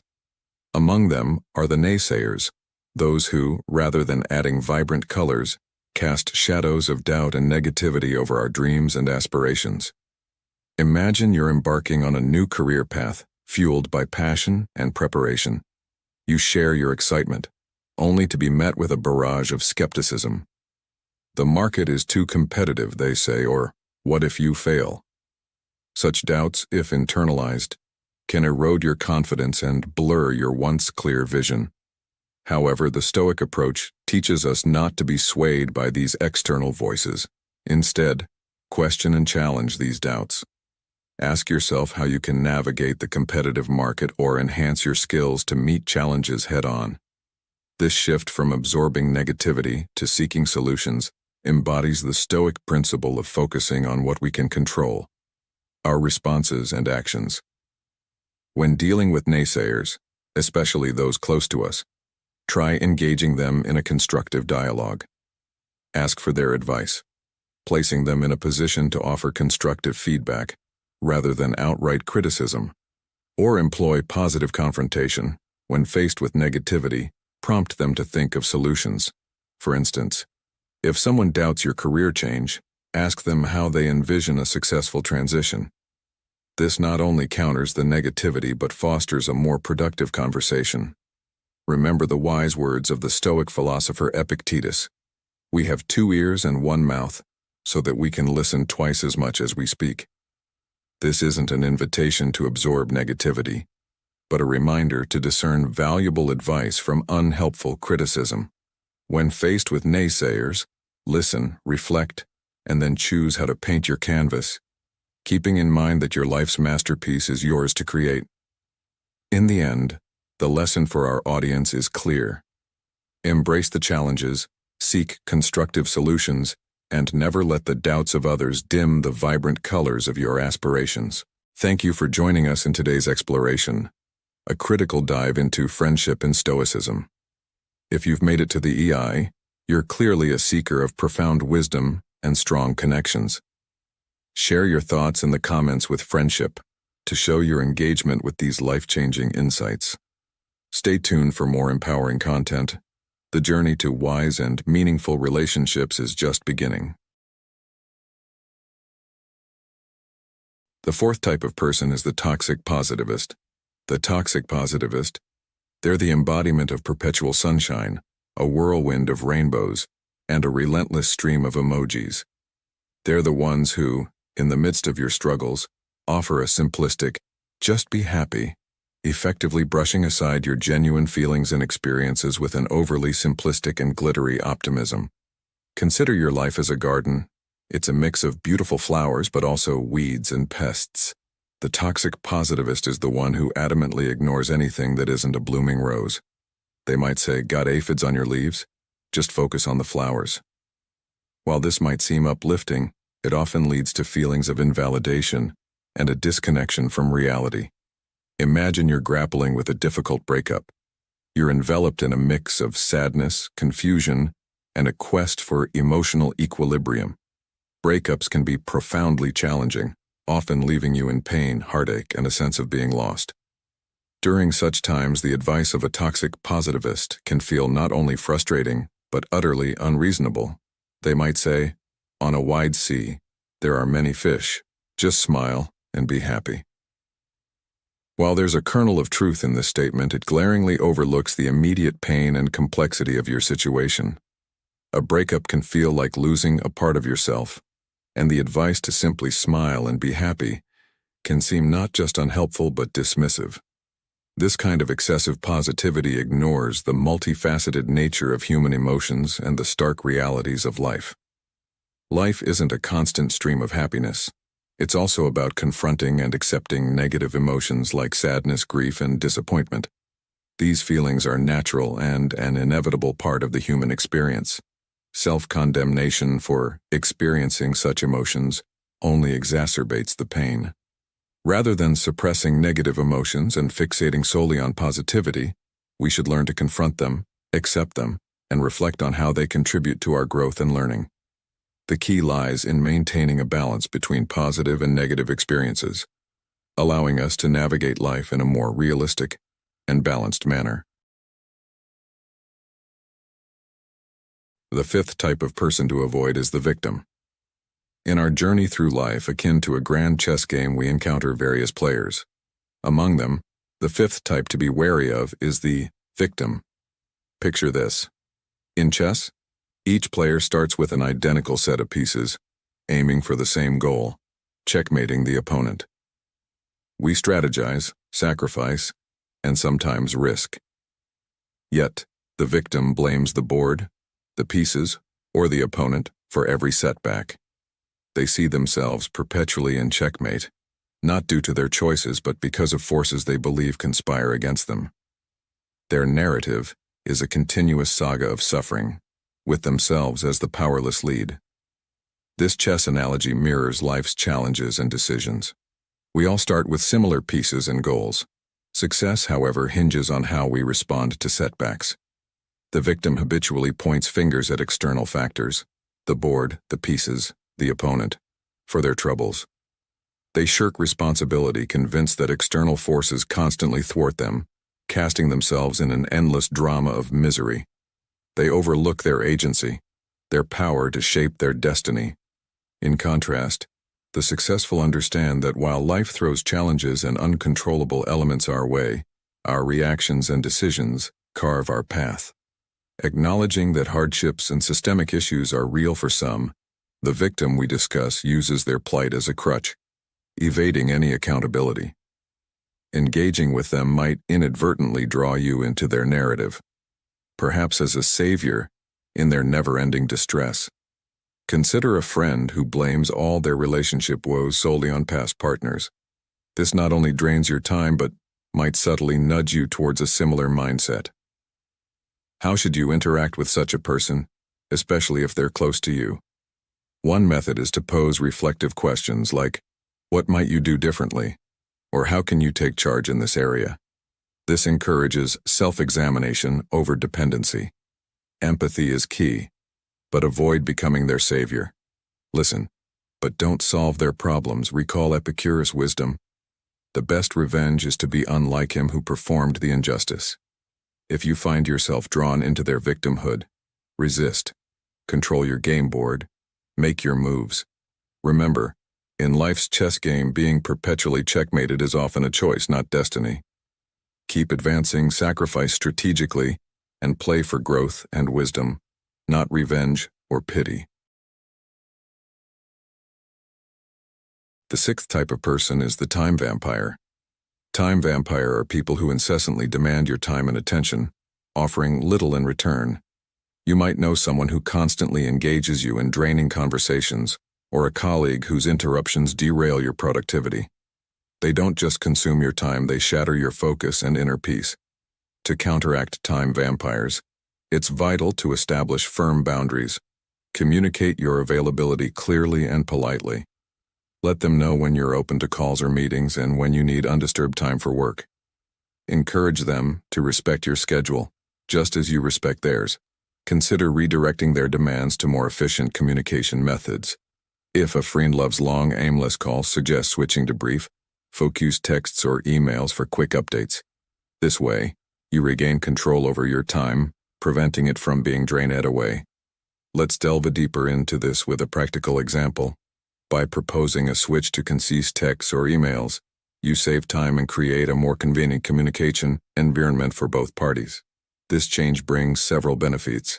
Firstly, it gives you control over your time, allowing you to interact at your convenience, free from the constraints of endless calls. Secondly, it leads to more effective communication. Your messages become clear and to the point, facilitating quicker understanding and responses. Lastly, it fosters an environment conducive to resolving specific issues efficiently. By adopting this approach, you assert control over your time and maintain effectiveness in your daily life. This diplomatic and rational proposal of improved communication fosters a positive and convenient environment for everyone involved. In Stoicism, We learn to discern what is within our control and what isn't. Time vampires often attempt to hijack your schedule and focus, but you have the power to set boundaries and manage your time deliberately. Remember Seneca's wise words. It is not that we have a short space of time, but that we waste much of it.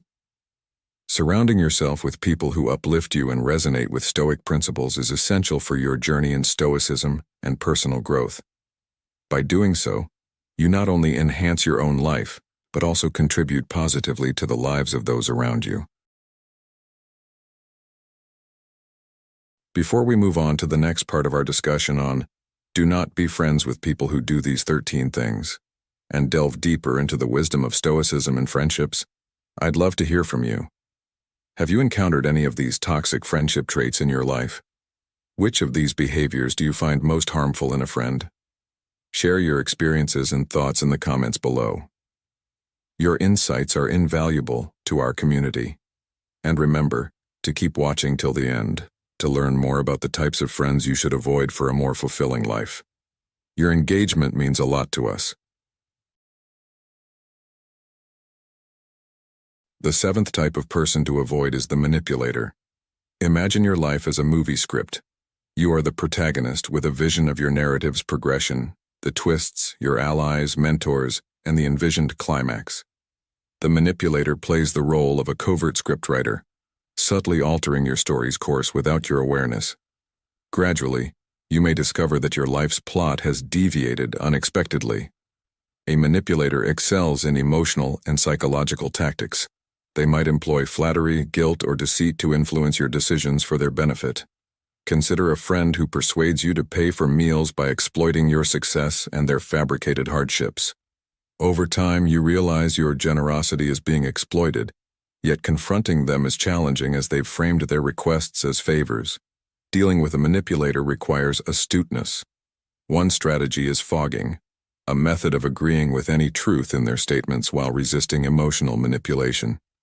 For instance, if they comment on your success to urge you to pay for dinner, a response like, "Yes, I've been fortunate, but let's stick to splitting the bill," is appropriate.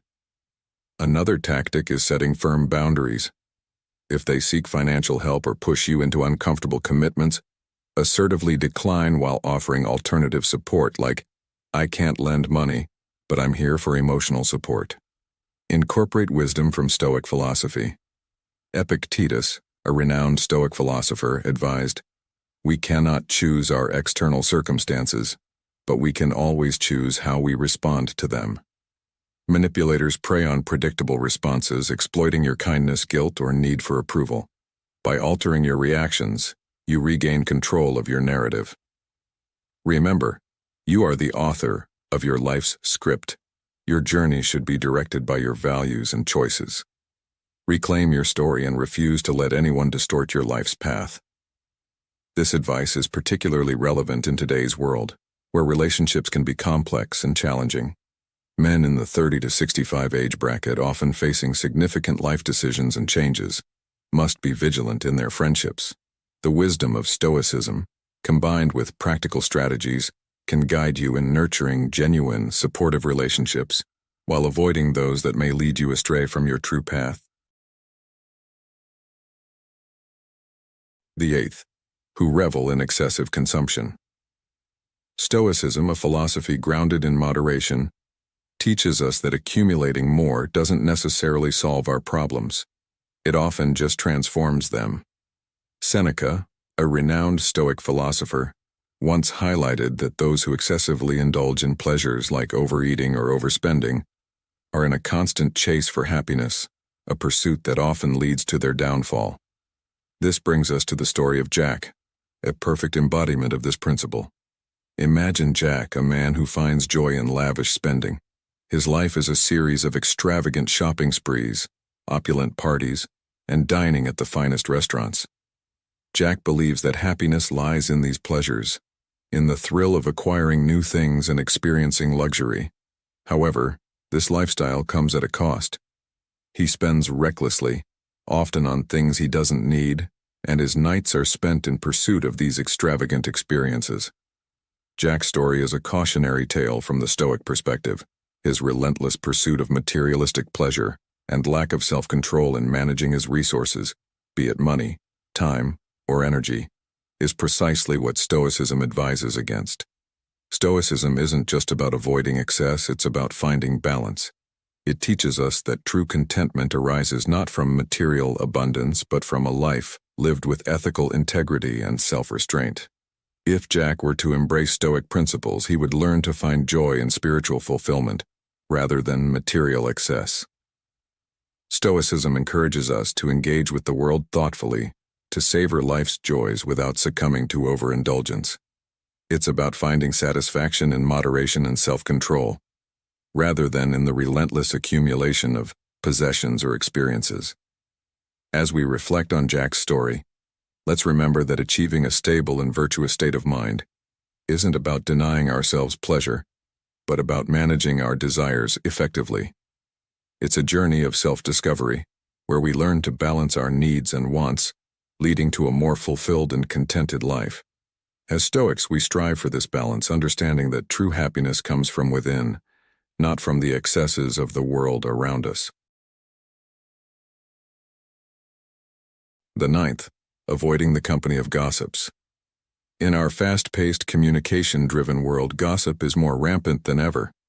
These individuals carelessly spread stories, often disregarding the truth and the harm they might cause. When you associate with gossips, you're essentially planting seeds of distrust and misunderstanding in your life. Remember the wise words of Marcus Aurelius: "Don't waste time arguing about what a good man should be. Be one." As a Stoic, your aim is to pursue virtue and truth, and getting entangled in gossip veers you off this path. It's not just about not engaging in gossip yourself, but also steering clear of those who don't value truth and morality. Let's put this into perspective with a relatable scenario. Imagine you're in a competitive workplace and you've just completed a significant project. You're proud of your work, but soon, you hear rumors about you and your project spreading through the office. The culprit? A gossiping colleague. This person, by spreading unverified and disrespectful information, has not only affected your morale but also poisoned the workplace atmosphere. In such situations, Stoic philosophy teaches us to maintain our integrity. Don't let gossip tarnish your character or your moral standing. Continue to work diligently and let the quality of your work speak for itself, proving that truth and values are more powerful than baseless rumors. In conclusion, be wary of those who indulge in spreading unverified stories, and avoid placing your trust in those who lack a commitment to morality and truth. By doing so, you protect not only your peace of mind but also uphold the Stoic virtues of integrity and truthfulness. This approach will not only improve your personal life but also create a more positive and productive environment in your professional life. The 10th, Lord of Pessimism. A figure who embodies the antithesis of Stoic resilience and optimism. Picture a landscape under a gloomy sky. While some may find a unique beauty in its somber tones, the pessimist sees only the impending rain, a metaphor for their perpetual focus on the negative. Their mindset is akin to a darkened room, devoid of windows, where no light of positivity can penetrate.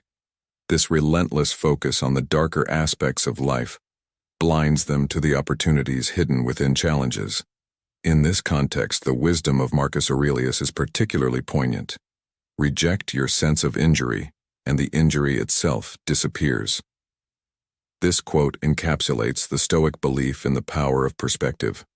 Stoicism teaches us that it's not the external events that disturb us, but rather our interpretation of them. Therefore, it's crucial to surround yourself with individuals who don a balanced mindset, those who can see beyond the immediate gloom and recognize the potential for growth and learning in every situation. In our modern lives, this translates to choosing friends who uplift rather than drag us down. The Lord of Pessimism, with their constant negativity, can be a drain on our mental and emotional resources. It's essential to remember that while we cannot control external events, we can control our reactions to them. By steering clear of those who are perpetually cloaked in negativity, we safeguard our inner tranquility and maintain the resilience that Stoicism advocates. This approach not only benefits our mental well-being, but also aligns with the Stoic practice of focusing on what is within our power to change: our perceptions, actions, and attitudes. 11th, the lazy ones. Laziness is not just a personal failing, it's akin to a contagious disease, subtly infecting those around it. The Stoics believed in the power of our environment to shape our character and habits. As Seneca once said, "Associate with those who will make a better man of you." This wisdom rings especially true when we consider the impact of those we choose to surround ourselves with. Imagine a workplace, a microcosm of society, where certain colleagues embody the essence of laziness. They approach their tasks perfunctorily, exuding a sense of comfort and ease that's dangerously alluring. This attitude, while seemingly harmless, can seep into our own mindset.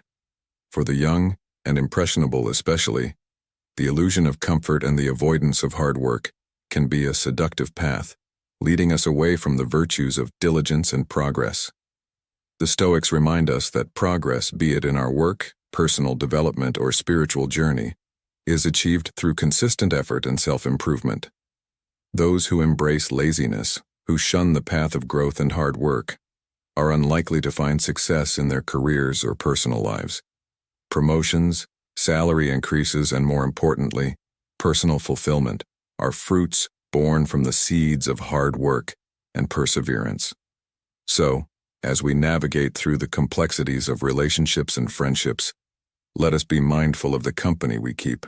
Let us seek out those who inspire us to be better, who challenge us to grow, and who reflect the values we aspire to embody. Remember, in the words of Epictetus, the key is to keep company only with people who uplift you, whose presence calls forth your best. Let this be a guiding principle in our journey as Stoics, as we strive to live a life of purpose, diligence, and virtue. 12th, people who frequently borrow money but are not honest. In our journey through life, it's crucial to choose our companions wisely, especially when it comes to friendships. Let's delve into a significant aspect of this choice, particularly in the context of Stoicism. Imagine you're walking a path and along the way you meet people who frequently borrow money but lack the honesty to return it.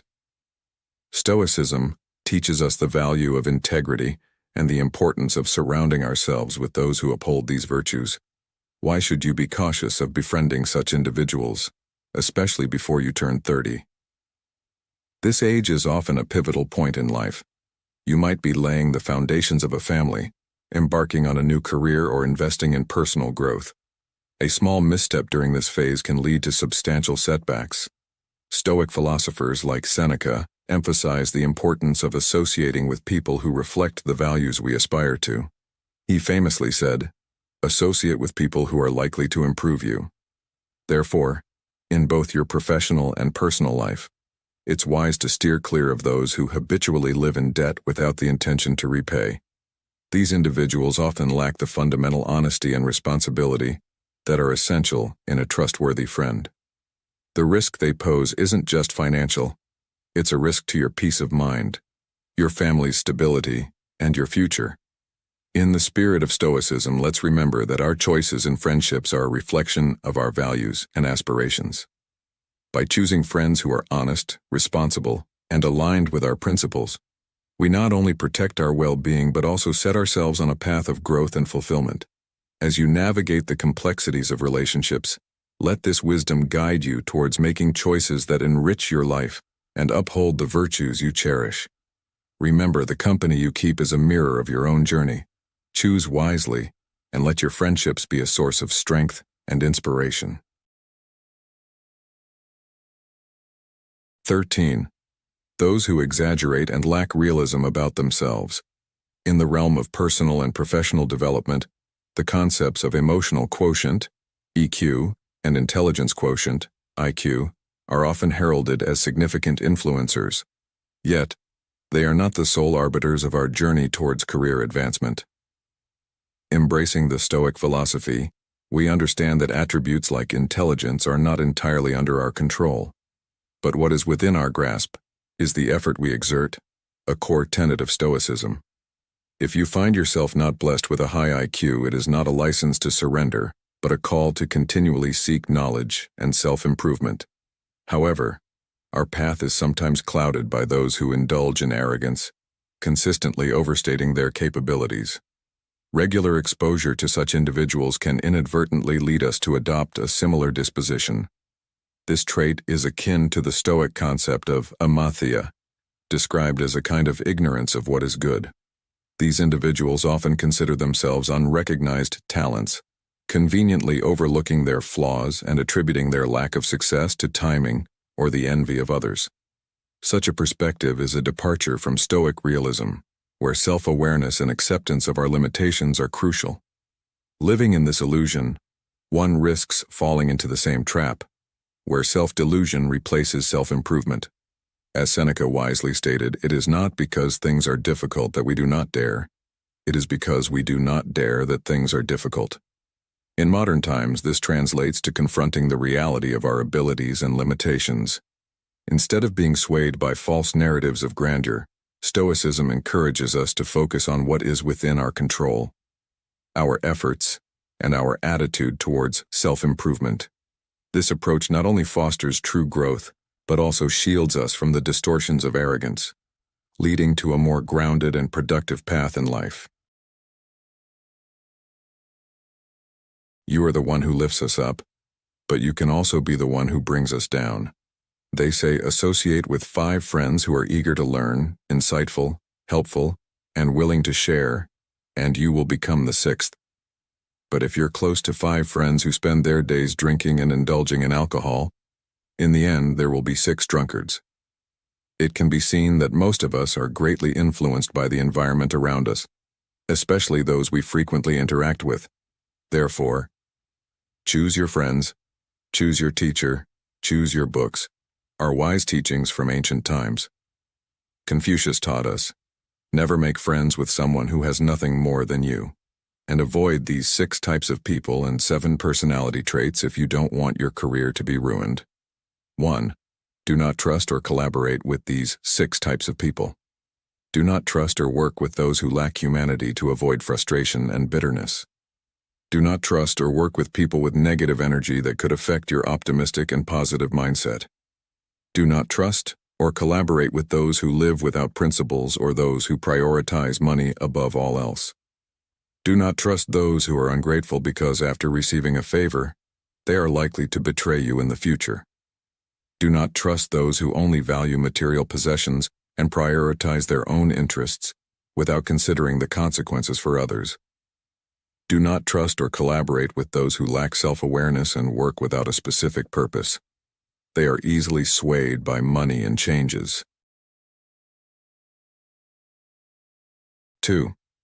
Do not form close relationships with people with these 7 personality traits. Do not associate with those who are disrespectful to their parents and ungrateful to their relatives. Do not befriend those who constantly calculate every small detail, always fearing they will lose out, showing their narrow-mindedness and lack of consideration for others. If they have the opportunity, they will always seek to gain more and only find happiness in taking advantage of others. Do not befriend those who are harsh and rude in everyday life, speak without restraint, and do not choose their words carefully. In their lives, they tend to measure the hearts of others by their own petty standards, and their behavior often causes harm to others. Do not befriend those who lack respect for others.